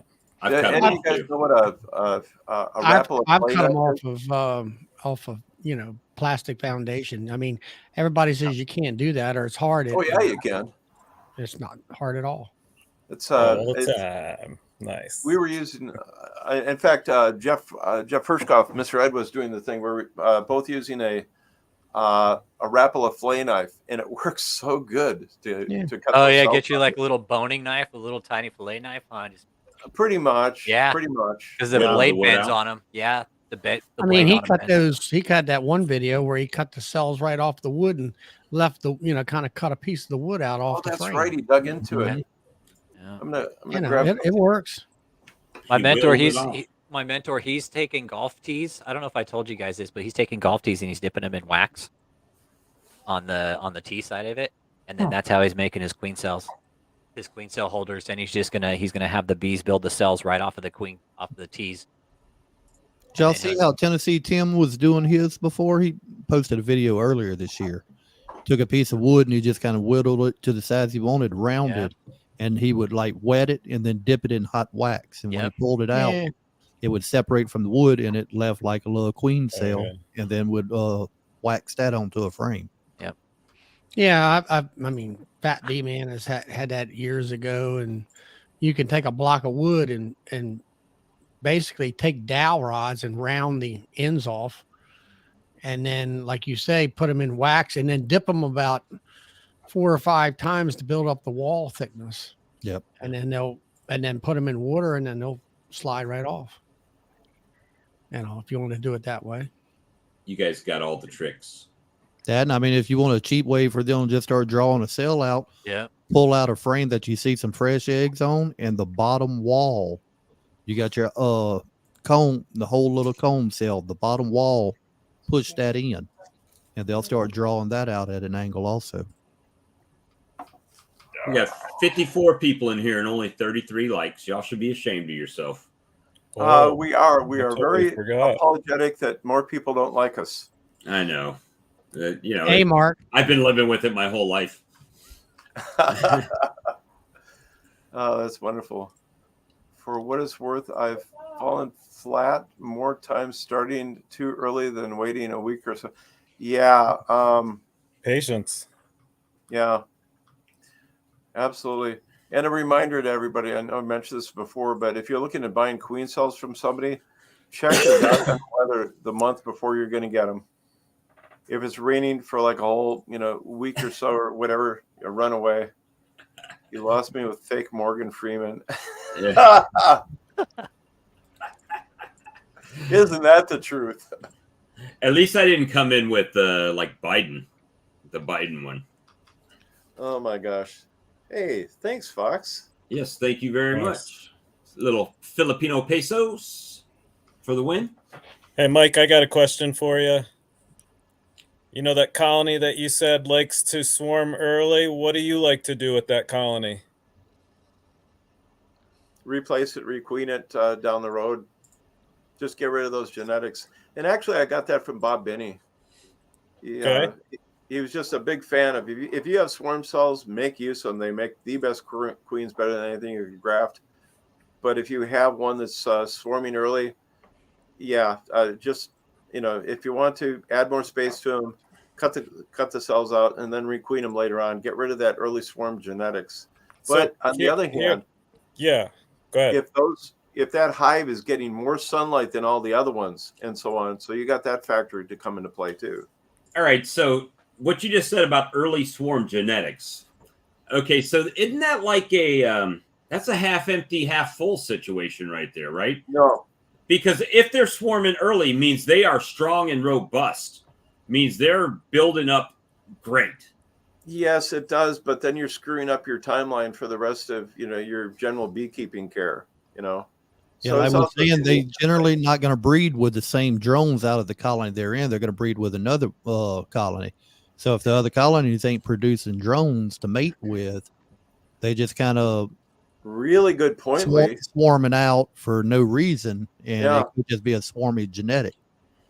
Yeah. So I just no. That's I put him down. But something though, Brian, I had one hive that swarmed so much earlier than the other ones, and I sat and watched the doggone thing, and they were the hive that cost. We've got these giant white pines here, right? Mm-hmm. They were the one hive that got all full sun, before any of the other ones did. So that was stronger anyways. So there's that dance too. So there are other factors involved. So let me recommend this maybe. Please. I definitely think it's always a good idea maybe to get rid of those outliers. So if something's going to swarm particularly early, I agree with you. Requeening might be a good idea. Yeah. But I think it's a good thing too, because you can take that queen out, then you can cut back all the queen cells, and that's your first cell starter of the year. That colony's ready to make cells. It wants to make cells. Take that impulse and make it work for you. Just channel it in the way that you want. Yeah, definitely manipulate. But Russell brought up a really good point here. If the ones that swarm in the box isn't even close to full. Yeah, that happens too sometimes. Yeah. It's like standing room. They're gonna swarm too. That's what my mentor keeps telling me. He's like, if a colony's ready to swarm, and they're getting ready to boogie out, he's like, he's telling me there's pretty much nothing you can do. If they're ready to swarm and that queen's ready, they're gone, man. They're gonna take off. That's it, man. He's like, unless you're cutting that queen cell out, man, and you're splitting that hive right then and there, he's like, they're gone, man. He's like, and it doesn't matter. He's like, you just like you guys are saying, that you could have a top box that's not even full. And he's like, it could just be standing room in that bottom box, and they sense that bottom box is full, man. And they're gonna make that cell, and they're gonna go. But see, then you get the school of thought where people say swarm cells make the best queen cells. Yeah. So it's like, but then if you use those, then aren't you But kind is it of from the breeding that best swarm? genetics? Then you're breeding for that swarmy genetic, right? Bob, Yeah. that's exactly what I was saying. Don't use those. But they're the best cells. They're the best swarm cells for everything. Yeah. Oh, come on. Just go screw it. Well, I've got to play Hey, don't devil's listen to him, advocate, Micah. right? Yeah. I'm not going to always. I walked right into that one. I'm not going to jump on the train here with everything because it makes stimulating conversation. Oh my God. Okay, Morgan. What's the saying? There's more than one way to skin a cat. Right. I'll ask. But the thing of it is, when it comes to swarming your hives or your hive swarming, is that if you go in and manage the population, you won't have any swarms. You need to go out. That's what John keeps telling me. You go and you manage your population properly, you won't have swarms. And down here in Texas, he's saying you need to be in your colonies every 14 days, man. Well, actually, a little sooner than that. Or 12. I'm sorry, like 12. I'm sorry, 12. He's like 12. But 10 I to mean, 12. what I'm getting at is like when I'm doing the single hive brood chamber management, and I go down in that brood chamber, and if I've got six frames of cat brood, I need to pull 3 frames of that cat brood out of there and move it and put it someplace else, either in another hive that's weak, or do a demery type of thing, and you don't have any swarm problems that way. But you're in there all the time, though. Now, Charlie, you're running single brood management. Now, say if you're running like a double boxes, could you Why do like you want to do that? I'm just asking a question. Okay, go ahead. This is a simple question. This is just me thinking outside the box. Say you were running two deeps, right? Okay. And could you move that second the brood chamber up and have them manage both boxes, or would you want to split it at that point? Well, you could checkerboard depending on the time of the year. What Garrison's saying. You can do that, but now go into your hive when you have two deeps, and what are they doing? Are it down in the bottom? The brood is hatched, and for sure, let's say if you got a flow coming in, they're going to backfill that bottom box up. Okay. Where the brood where the brood was. They're not going to relay the eggs, and they're going to chimney up into the top box, and they're going to put honey on either side, and about the 5 or 6 frames in the middle, they're going to have brood. And you've got I've had it where, in years past, all right, well, pull that honey out and put some empties so she has a place to lay. She don't have enough time to go in there and even lay. They'll pack more honey in there. And the last 2 years, I watched these and the commercial guys and stuff. And what it amounts to is if she's in that bottom box and she lays it all up with eggs, then you force the worker bees to put the honey upstairs into those supers. Yeah, single brood. And then you just keep pulling that brood out of there, the cat brood, and put empties in, and she'll keep laying in there. And it gives me a great amount of honey. I don't have any swarms. And then you can use all that extra brood either in mating boxes or nukes if you want to make them up, or if you've got some other hive over here that's got an issue. I had an issue with a queen. Yeah, I needed to replace her. I didn't have queens at the time because I wasn't quite ready to graft because of the weather. Yeah. So I said I had to pet that queen along, to keep her going. So I dumped 6 and 7 frames of brood in there to give it a boost to get the honey production up. And that's what I've learned and another thing I've learned this past year is when it comes to if you get a hive and it's got enough bee population, if the bee population is up in the honey super where you got 8 frames of just 8 seams of bees up there, and there's the top frame or the top of the frames are covered with bees, That's a honey making machine. And I've looked at that hive, and you have these other hives that are weaker that don't have that kind of population. They don't bring the honey in at all. And No. that's What You DC know. brought up here too, as far as them not swarming helps. Do you under super your hives? yeah, I do.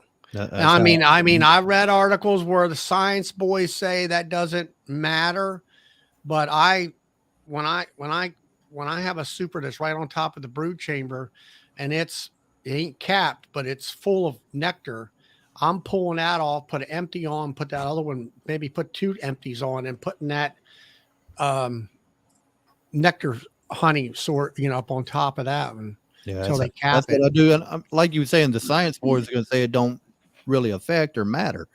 To me, I mean, just thinking common sense wise, hey, the bees come in, they say, hey, we got empty frames here. We don't need a swarm yet.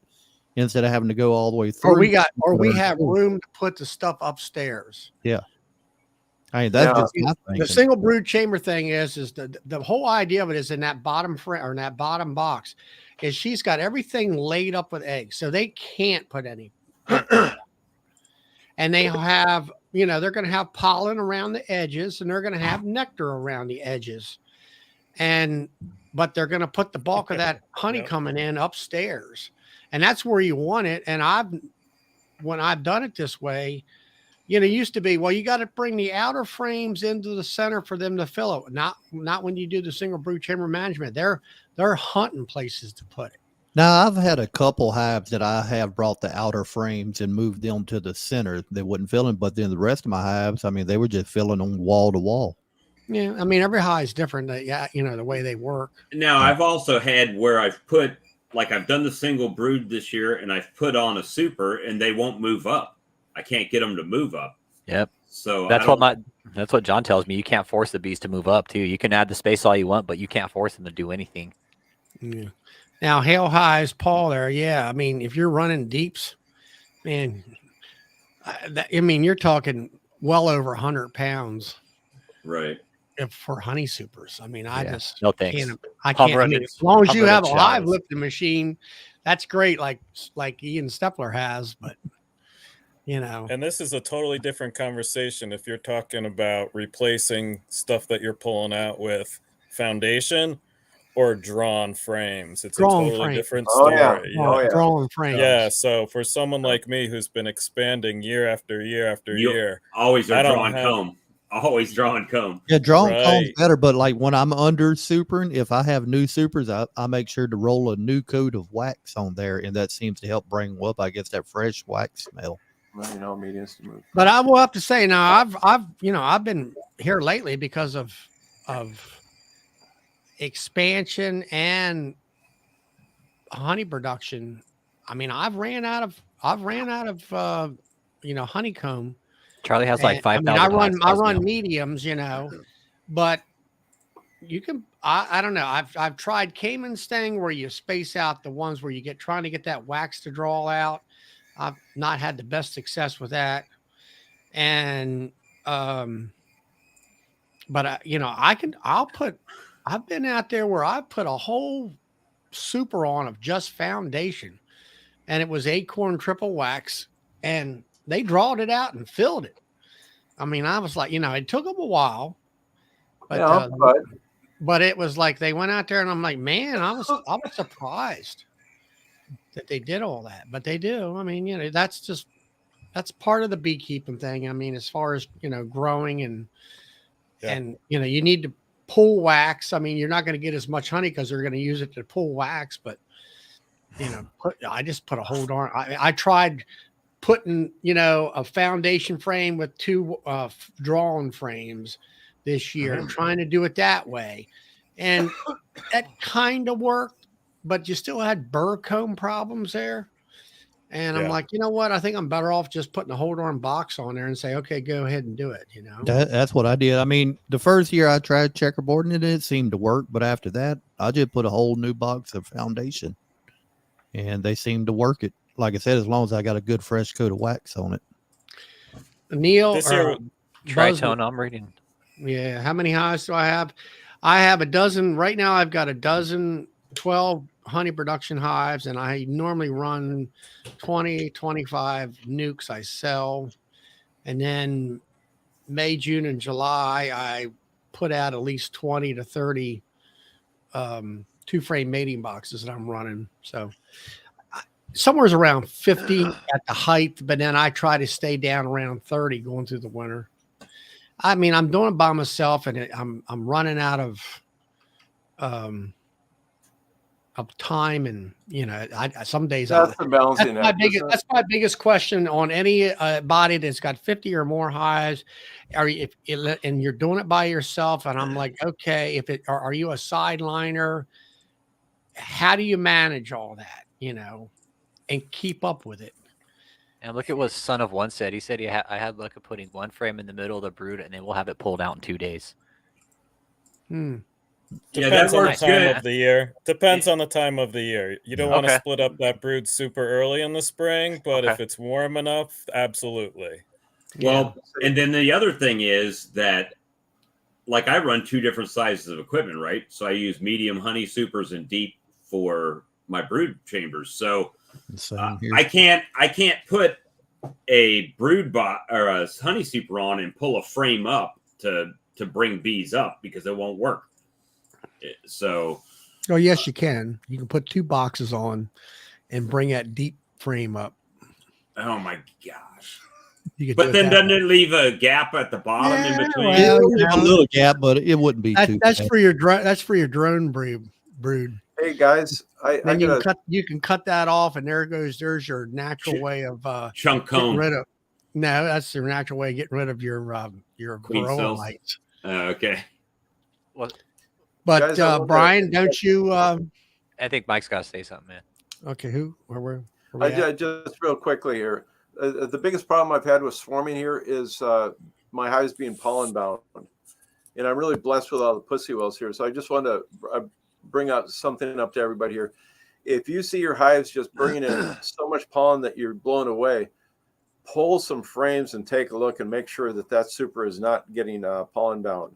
I just wanted to inject that because I completely forgot about it. And by the way, when I've seen hives swarm like that, I've actually been around and I actually just take the doggone boxes apart. I break them up right then and there, and split them and throw some other boxes on. And sometimes they don't swarm, and sometimes they keep swarming. So that was all I wanted to get in. That was the gist of doing the demeray when they start getting pollen bound and honey bound, that you can drop that brood frame down with the queen in the bottom with new foundation and raise the rest up to the top, and then they'll start drawing the new comb in the bottom, and she'll start laying down there, and there's not really a break. Now, Bob, you've been feeding a lot of pollen throughout this winter. Yeah, I put some out yesterday. They didn't even touch it. They haven't touched any. Yeah, lately. Well, what I'm getting at is you need to check your hives. I used to do the pollen powder, but I found that I got pollen bound in my hives. They packed it away, but they never utilized it. So that'll be good food frame. So yeah, whenever I see some of the maple just starting to come in, I'll put out a little extra pollen sub for them. But I don't just keep feeding. I give them enough that they're going to bring in and start trying to use it up. Because if they just store, then they're not going to mess with it. Well, see, right now we have this cold weather, so they're not going to be getting out. So hopefully they'll use some of that, and I'm cutting back on the amount that I'm putting out there for them. Well, as soon as maples hit here, they don't touch it as far as sub. But now, Brian, you said you had several out yards and stuff, and you got how many hives? 50 or more? About 40 right now. And I mean, I'll ask you. Equalizing solves the problems between the hives. Well, that's what I'm talking about when I'm pulling out half the amount of cap brood. Is I'm equalizing a hive through the honey flow,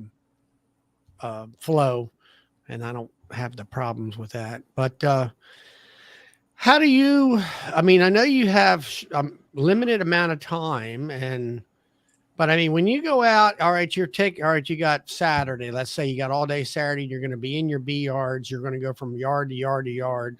You got what, 2 or 3 yards? You said outside. Oh, way more than that. Yeah, I've got 10. All right, you got 10 yards, and they're what? How many hives per yard? 2 to 5. Okay, That's so my problem right there. okay, what? I guess what I'm asking is So you're looking for out there. efficiencies, You're going out right? there to do what at what time? I guess let's say it's spring. Yeah. Whatever spring is good for you. April, I Right. guess. I mean, So what are it depends, you know. It's really sporadic. And late winter, early spring, I'm checking food stores, right? I'm making sure my Okay. colonies aren't starving out. That's what I'm doing there. all right? That's And all then you're when doing. Just checking yeah, food stores. at that point, and then when it's warm enough to do my first inspection, Yeah. I All right. don't That's what. know. Let's get into that Yeah, part of it. Yeah. I just want to make sure they're queen right, and then do an evaluation of the brood pattern. So typically in the spring, what I'll do this, Charlie, is I'll do 3 queen evaluations, right? And I'll grade her somehow. And if after those 3 evaluations, she's not moving, she's not doing anything, she's going to get replaced, because by that 3rd time, I'm going to start to have queens coming in anyway. And, you know, you've said it before, when you have queens in abundance, you know, there's no reason to sit around and wait on a queen that's not No, producing. I mean, if you're doing your own queens, it's like the part of the equation of how much is this going to cost me? You don't have that equation anymore. Right. And it's Now, like, in okay, those 3 evaluations, I'm also looking at swarm readiness, right? All those signs of swarming, signs of pre-swarming, signs of drones building up, signs of population building up, right? Signs of queen cups starting to show up. Right? I guess my question is okay, how much time are you spending in each hive? Too long. And I try to get better. And I have actually a tip for you, or maybe a suggestion. You're like a president of a bee club, right? Yeah. Okay, you've got so many people in your club that want to follow you around and learn from you. Mhm. Find one good young person and have that be your apprentice. And there was one gal that wanted to do that this coming year, and yeah, and I had another guy right up the road here. Of course, it was 2 years ago he got COVID, so I said, all right, I wrote him off. sure. And then this year, it's like I said, hey, I'm every Saturday at 1:00, after I close up my mill for the day, I'm in my bee yard. Yeah. And then Sundays also, depending on how much time, You have a regular schedule. As soon as you say, okay, you don't have to call me. I'm just, unless it's bad weather, but, well, I got to take my kid to the ball game, or I got to do this, or That's not the right person then. That's not the right person. Yeah. It's like, forget it. It's Yeah. like, You know wanna what happened be when here, I be here. I called the president of the beekeeping club here and asked him to mentor me, and he never called me back. He was a pushover. It was an absolute joke, the beekeeping club here where I live. And I was super disappointed because when I first started beekeeping, I was really excited about it. And I went to somebody who thought would be interested in taking on apprenticing somebody. Guy was a complete idiot, man. He was a complete jerk to me. I'll never join a beekeeping club. Never. Hey guys, can I do a shout out really quick? Absolutely. Do you guys know Rockbridge Farmstead at all?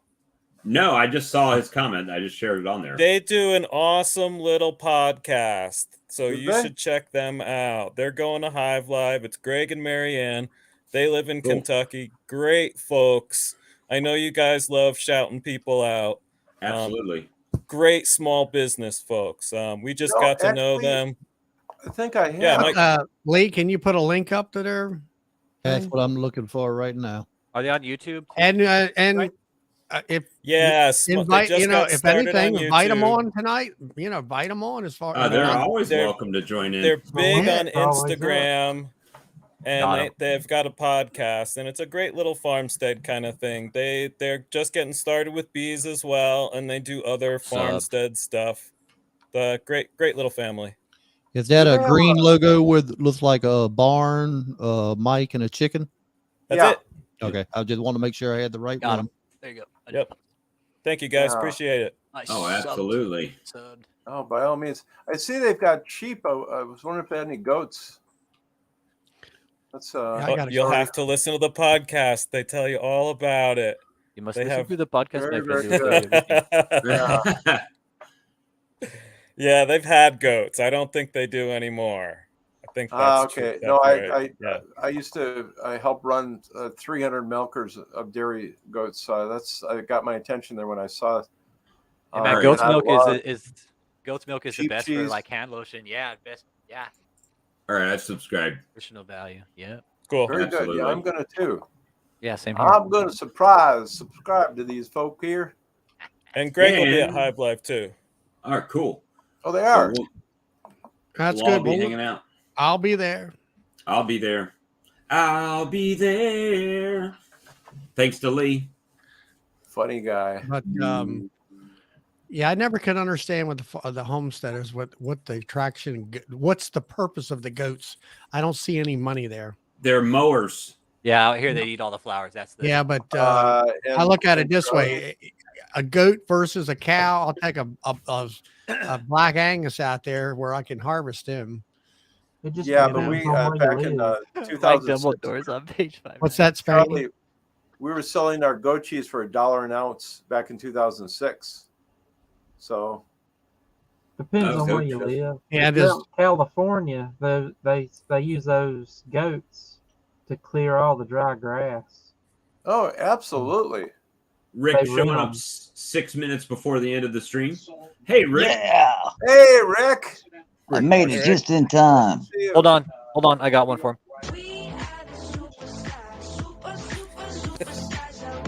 Rick Morris in the house. That's it. Right on. Yeah, I I heard should- you guys, you're talking about a mower. I was thinking about getting a goat if gasoline gets any more expensive. And a goat, not only Don't will do it. it, not only will it mow your grass, it'll fertilize it too. I don't Yeah, know. but they'll eat Goat's everything more of else. a Get a brush sheep cutter. instead. I've been that, and not only that, if you bring a car in the driveway, the first thing they do is jump on top of that car. They're climbers. Oh God, Yeah. No, no. go with the sheep. If you just want a mower, go with the sheep. Yeah. I see him climbing like trees out here when I drive by these farms and ranches. I see him like, 10 feet up in trees and stuff. Like, Oh yeah, they're mountain don't animals. do it in for the tree, crying man. out loud. I'm like, what the heck, man? Yeah. Hey Bob, I dropped Yes, the link sir. for that Rockbridge Farmsteads podcast in the comments there. I just subbed Wonderful. to it. you ever What's up, have Rick? you ever have your pigs by your truck? No, they've always been in their pen over there, They will eat the valve stems right off. Oh, off the tires. Yeah, Wait, what? Goats will?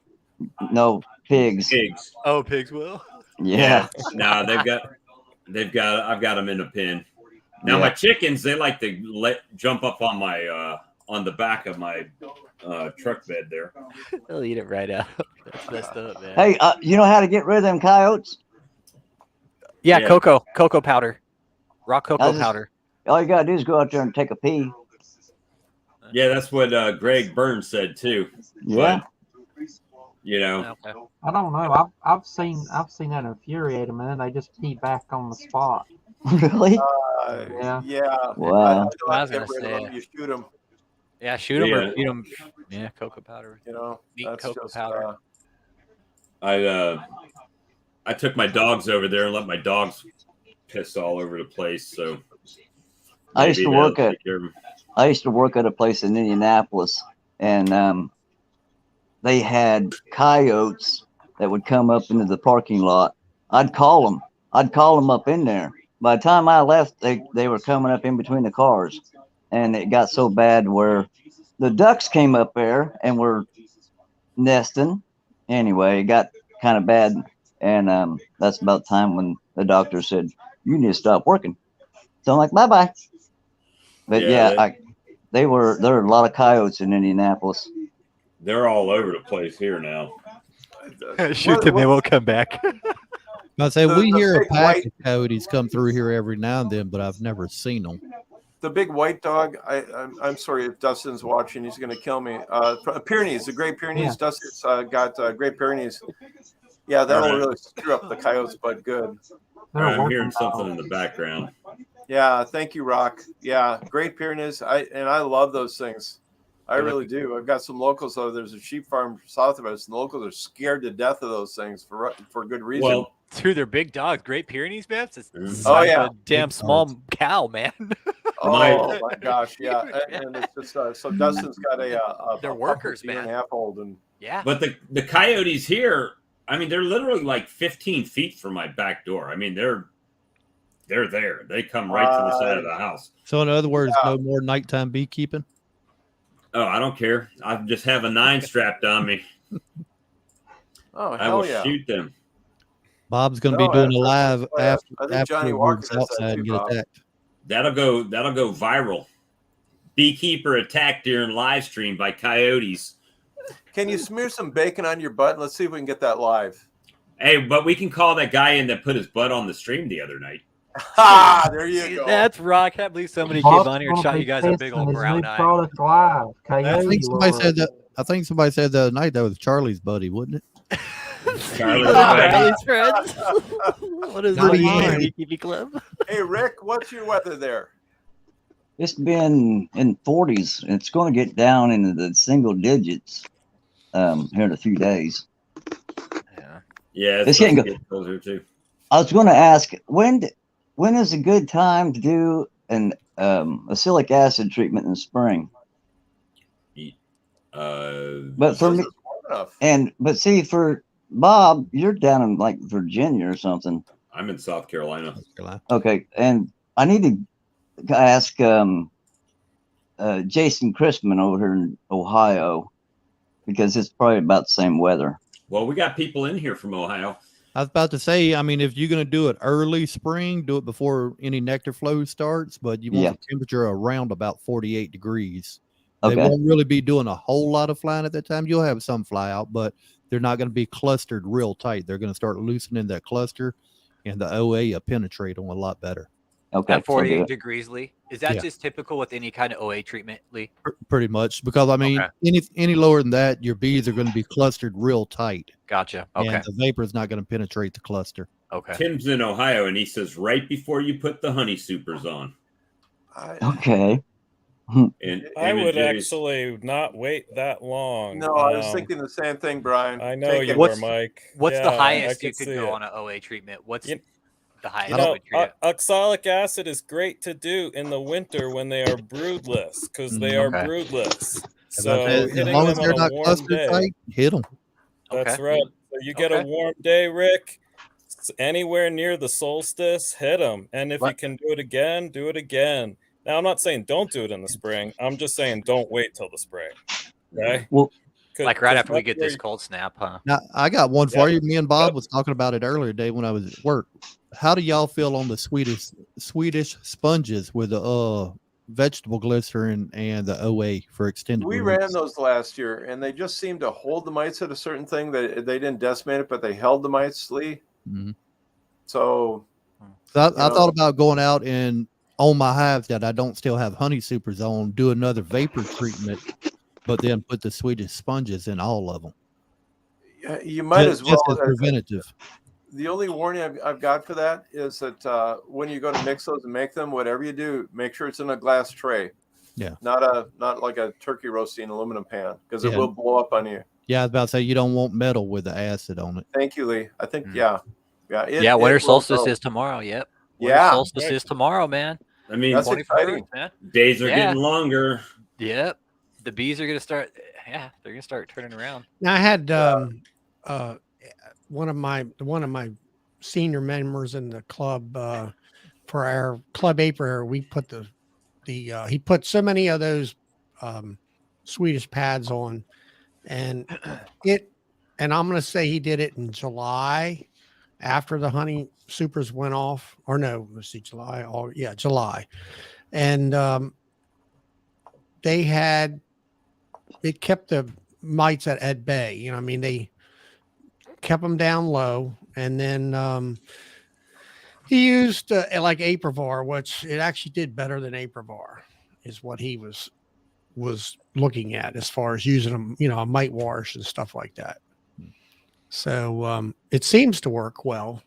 I mean, I don't think it's something you use when you are over infested with mites. You know, it's I know they say you can do the OA vapor with supers on now. I still don't want to do it, even though they say you can. I agree with But that. I myself, I don't think I would have a problem putting the sponges in there with supers on, because So it the would thing be about down the- on the brood chamber. Once they start chewing it up, they're going to take it straight through the brood box out the front door. They're not going to bring it up in the honey supers. Yeah, I know. I'm trying to remember who it was that said throwing the Swedish sponges out, and they're using something else. And I think it was Bob. And I can't remember what he was using instead. It was a the pig absorbent it- mat. So here it says he has a real good video on making them using a pig absorbent mat. I wonder what that is. No, that's an industrial, like yeah, oil. Rock, it depends upon what. It'll vary from hive to hive. I've seen the sponges just stay in there. I've seen other ones take it out. A pig mat is a fiber type mat that is used to suck up hydraulic fluid or Yep, the industrial Oh, shop really? mats. Yeah, those things are nice, man. I don't think they'll be able to tear those up. Basically, Yeah. an oil diaper. Then Yep. Yeah. Wow. That, you know what? That might even work good. You could rough the fibers up on that. That might even work good for like some type of Big beetle. brand Yeah. absorbent yeah mat. Rock Ridge. Yes, they do chew the sponges up over time. Well, Is that some do and and some Benny don't. and Benny? There they are. The one with the holes right there. See the one? yeah, with the that's holes? what we've always called on just Yep. oil diapers in Yep. the plant. That guy right there. Yeah. No That one kidding. Yeah, actually but I says- think says pig on it. Yeah. that's a pig hair. But Benny had the last. He had two or three videos back. It's a guy that he visited, I don't know, a year ago in Columbia, Tennessee, and he talked about what he used, and he talked about the sponges and the cost of that versus the roll, these paper, I'll call them shop towels. See you, Tim. And he used Take these care, shop Tim. towels. night. in there. It was something like the blue ones, but they were a different brand. And he soaked them up and put them in the hive and all that kind of stuff. But you know, I don't know. I kind of watch with Randy Oliver. I mean, I'm looking at him. He's been doing all these experiments for what, 7 or 8 years at least. And it seems like the Swedish, out of all of them, that seems to be, might be more money, but it seems to work the best when it comes to that delivery system. So And DC all was that. just saying he said it worked really good for him using the pig brand, like whatever that. I thought Swedish about brand- just putting some in for the winter, just to kind of keep them down a little bit lower. That way, Yeah, come it just spring. keeps it maintains that thing. So, like I said, some of my hives, I still got honey supers on. I got one hive, though, I still got 3 supers that are full, I've got some on mine too. and I just So don't want Lee, to I go- look at it as another tool in your toolbox. It's another Yeah. way to Yeah, use there you oxalic go. acid. It's a Well, slow you release, know- long period. It's like Charlie said, if you have high mite load, you need something that's going to hit the mites down hard fast. Yeah. And that's Yeah, not and going to that's do it. oxalic acid. But You if, can- Now- if now, you're like- looking, like I see potentials like when you're putting your honey supers on to keep those mites down. If you're not going to go into your brood chambers while your honey supers are on, Mhm. even like you're talking about a potential right now where there's not much going on in the colony, but you want to keep everything low. Yeah. Even like I used them this year at the end of the year where I knew robbing was going to be a potential and there could be a lot of mite drift from hive to hive. So after my treatments, that was my low dose extended treatment till pretty much November, just because I know that's a time when mites can often skyrocket. Yeah. So for me, I'm interested. The verdict's still out. I'm not totally sold on it yet, but I'm interested enough to keep trying it out.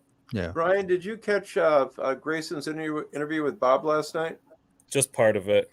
Yeah, he was talking about when he lost the 200 hives. Okay. And he said, I really put a lot of thought into this. And he said, I think the reason it did is because I gave them hives that were really heavily infested.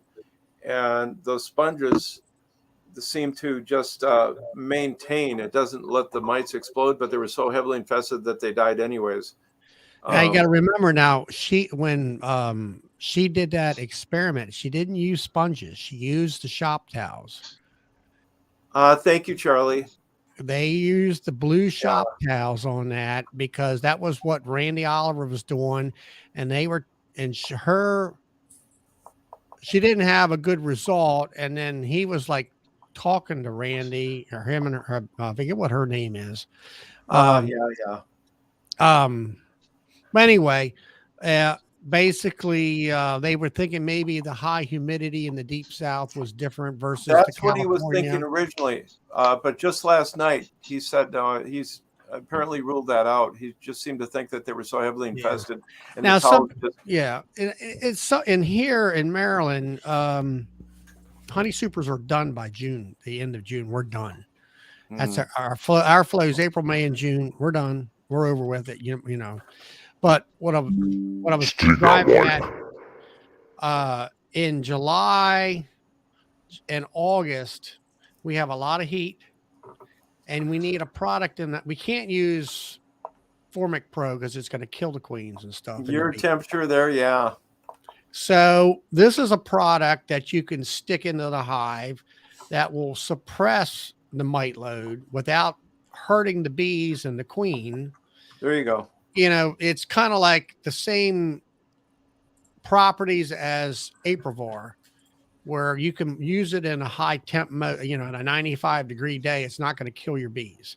And it's an alternative to use at that time of year for us. See, I've seen a bunch of them take the Swedish pads and cut them in half. So I thought about putting 2 full pads on, so 4 pieces kind of evenly That's spaced. what we did here last year. Yeah, I'm with Eugene. What's up with the coconut oil? I was watching that earlier. Sorry, man. I didn't mean to interrupt y'all, but I used filling glycerin in my solution. That's what I was looking at, the vegetable glycerin. Okay. Well, I was wondering if you might be thinking for like beetles or something. I lost me. Sorry. I think he was talking about mice. What you guys were back there talking about. Well, that's what I thought. Yeah. Were you have a good one, Edward. See, Edward. Edward, thanks. Take care. I thought he had to go split. I was like, he's got to go split bees. Yeah, I've got to run here too. But you know, the only thing I got to say is if you're going to use coconut oil or something like that, I'm going to be making Mai Tais. Mai Tais. Little umbrella, everything. I wonder how it works. I don't know. Eugene, tell us how it works. Yeah, I don't know anything about it. I want to know more. Absolutely. Yeah. You know, now it's like what Lee was talking about there. I've got another friend of mine up in Pennsylvania that did these sponges, and what he does, I've got him here in the back room. You take the sponge pad and you cut them up into quarters. And then you take that full pad, you take the 4 quarters out of that pad. And of course, you know, you soak them with the fluid and all that. And then when you put them on your hive, you put the 4 strips across the top of the brood. And I presume that gives you more surface area for the bees to go across and whatever. And that's how you apply the stuff. I just thought about cutting 2 of them in half. That way, it's bigger sections than quartering it. But still 4 pieces in there, so 2 full pads. And he said take 1 pad and cut it up in four equal sections, and then soak it, and then put the four pieces in there. Why don't you use a vaporizer? I still got honey supers on some of my hives, and I know they've passed it to where you could do the OA vape with supers, but I would rather not. Yeah. You can't do it. It's like once you do that, it's like your honey's no good then, right? You do the OA vape. No, it's still good, but okay. I would just rather not introduce anything extra into my honey that I don't have to. I mean, honey does have oxalic acid in it naturally. That's right. But I'm like with Lee. I don't put any, I don't put any kind of chemicals in my hives while the honey supers are on. Yeah. Now as far as Rick, about I treat my hives 3 different, at least three different major times with 3 different products. What kind of essential oils, Eugene? Will you drop them in the chat? I'm curious. Interestingly enough, Bob Binney brought up tea tree oil last night, and I can't remember what. But my mentor uses tea tree oil, man. And honestly, tea tree oil and a mixture, man, and he sprays it on his bees, man. I actually have had really good luck using tea tree oil to treat mites on animals. Yes, that's what my mentor uses. He swears by it. He's like, use a little bit of tea tree oil, use a bit of little mint, and something else, man. And you put it in like a water and sugar mixture, Easy. I think he even puts a little apple cider vinegar because it helps with bee gut. You put a little the mother's apple cider vinegar in like a spray bottle with a drop of tea tree oil and spearmint, and you spray it on your bees, man. And the bees, he swears by tea tree oil, man. No BS. You vaporize that too? No, you just spray it on your No. bees, man. They put it in Okay, water. okay. Yeah, like a water spray solution. So thought if maybe- you guys haven't seen it, check out the interview with Grayson and Bob Binney last night, because he started touching. He was bringing text. up some stuff that other people hadn't. You know, it was kind of an intimate setting. Like I was, somebody was asking me, "Are you going to try and get approval for sponges?" And Bob goes, "No, I'm just going to use them." Right. You know, Yeah, they but said, don't- I probably shouldn't have said that. yeah. Now that was you're, right. Wintergreen? saying you're doing sugar water with tea tree oil in and spraying the bees? Yes, sir. That's correct. That's how my Okay. mentor does it. He's been doing bees for 40 years down here in Texas, man. And then I don't what's argue with the guy. He does that how often? Whenever how he tells me he treats his yard, he's like, if I do a treatment on one hive in one of my yards, right? He's like, and if I find a certain mite load, if I find a mite load on my hive, I do the whole yard. Yeah, well, you would. I was Yeah. about to say, that's what I'd you rather did- do. I'm not gonna treat that's just one that's hive. how I'm you, gonna do them you all. asked how he treats his mites. That's how he does it. If he finds one I mean, box, he in does the the whole past, thing. years, I would put some tea tree oil in my sugar water That's what he does. That's exactly and what he feed does. that for winter stores, and that way, I did not have the what do you call it? The I've even heard rosemary. not tracheal mite, but the gut bacteria problem. Yep. Well, what he uses is Eczema. also the mother's apple cider vinegar, because it's got probiotics, and he swears by it. And he puts about a capful, 2 capfuls, and you know the big spray bottles, like the big gooseneck, the Zep bottles you can get at the hardware store. Mhm. That's what he mixes his solution in, and he puts about a capful or 2 of the mother's apple cider vinegar with his solution, and it does that because apple cider vinegar it's apple cider vinegar, right? And it's got probiotics in it that are good for our guts. You And look it's at acidic. and it's acidic, yes. And we've actually used that with mites too. By the yeah, way, it helps with trach mites. He says it helps with Yeah. trach mites because of the acidity in it. I put the Helps- apple cider vinegar in the Yep. my water for my chickens too. Yep, you want to Helps use with that. the gut. You want to use the organic mother's apple cider vinegar, though. You want to use the stuff with the Oh. probiotics. I remember now. Dr. Umberto was talking about using that to spray right on the frames. Yep, you They do were that messing too. With it. Yep. Just mentioned it. That's all. Yeah. Hey, gentlemen, I have to run here. Yeah, It's we're so great. You've Hi, got Mike. such a wonderful Last- audience. And See you, Mike. so, Merry Christmas. Great conversation. Take care. all right. Thank you, Mike.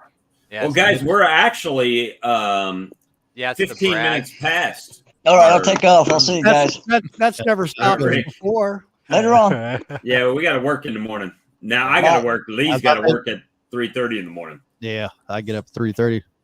So Yeah, the So are apple we cider gonna do a vinegar. Friday man. night then? yeah, probably. Well, that's good. We'll probably go, 2, 3, 4 more times this week. The way it's been going. Does that help draw the beetles in filament? Yeah, I use it in the bait. That's what Okay. that's what I put in the bait section is apple cider vinegar. Okay, I so got you a use short- lime and tea tree oil and wintergreen eucalyptus. Yeah, see, I've heard you can use rosemary, eucalyptus, spearmint, wintergreen. It's something in the spearmint, man. All right, so that leads to a very here's a whole nother can of worms. Yeah, we could debate that, man. We could open that No. can of worms up. So I'm not debating the benefits of it, but yeah, like a lot of people are like, well, I'm not going to do this because it can adulterate the honey and this and that, right?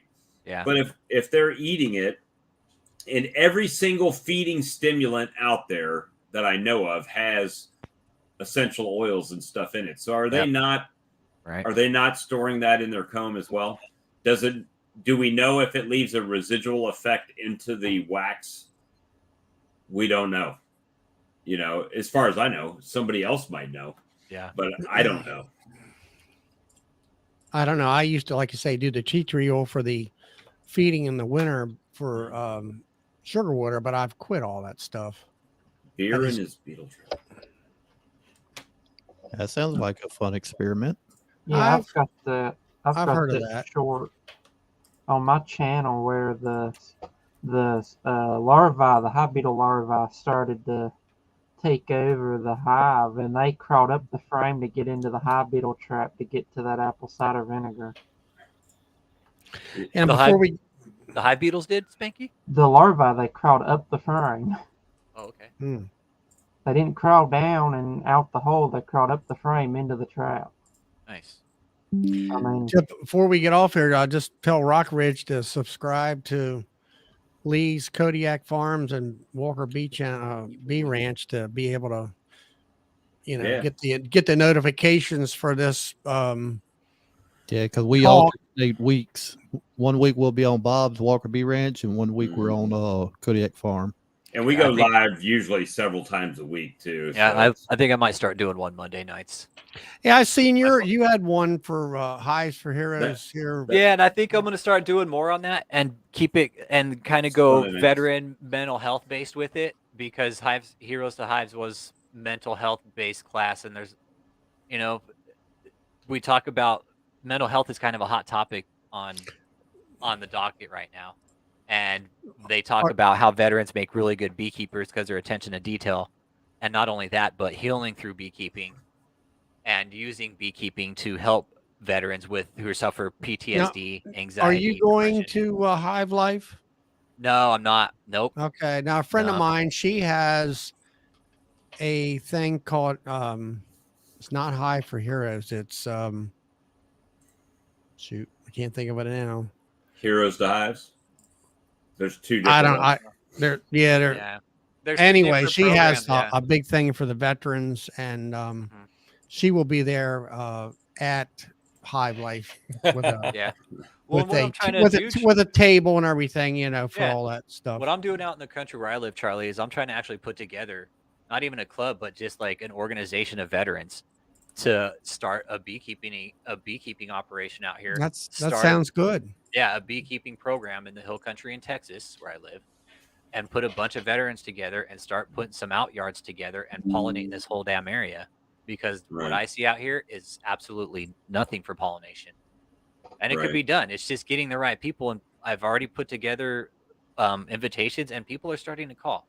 People are interested and they want to know more. It's just Cool. getting the right ears to listen, and I live in an agriculture zone. So there's no reason why I shouldn't be able to talk to some of these ranchers, be like, hey, why don't you sponsor some of the veterans out here? We'll pollinate your property, man. You got these orchards. Right. Let us put some let us put some colonies out there and let these veterans go to work, man. Put them to work. Mm-hmm. Hey, Bob, I think we got a new one hooked on here. That's good. That's good.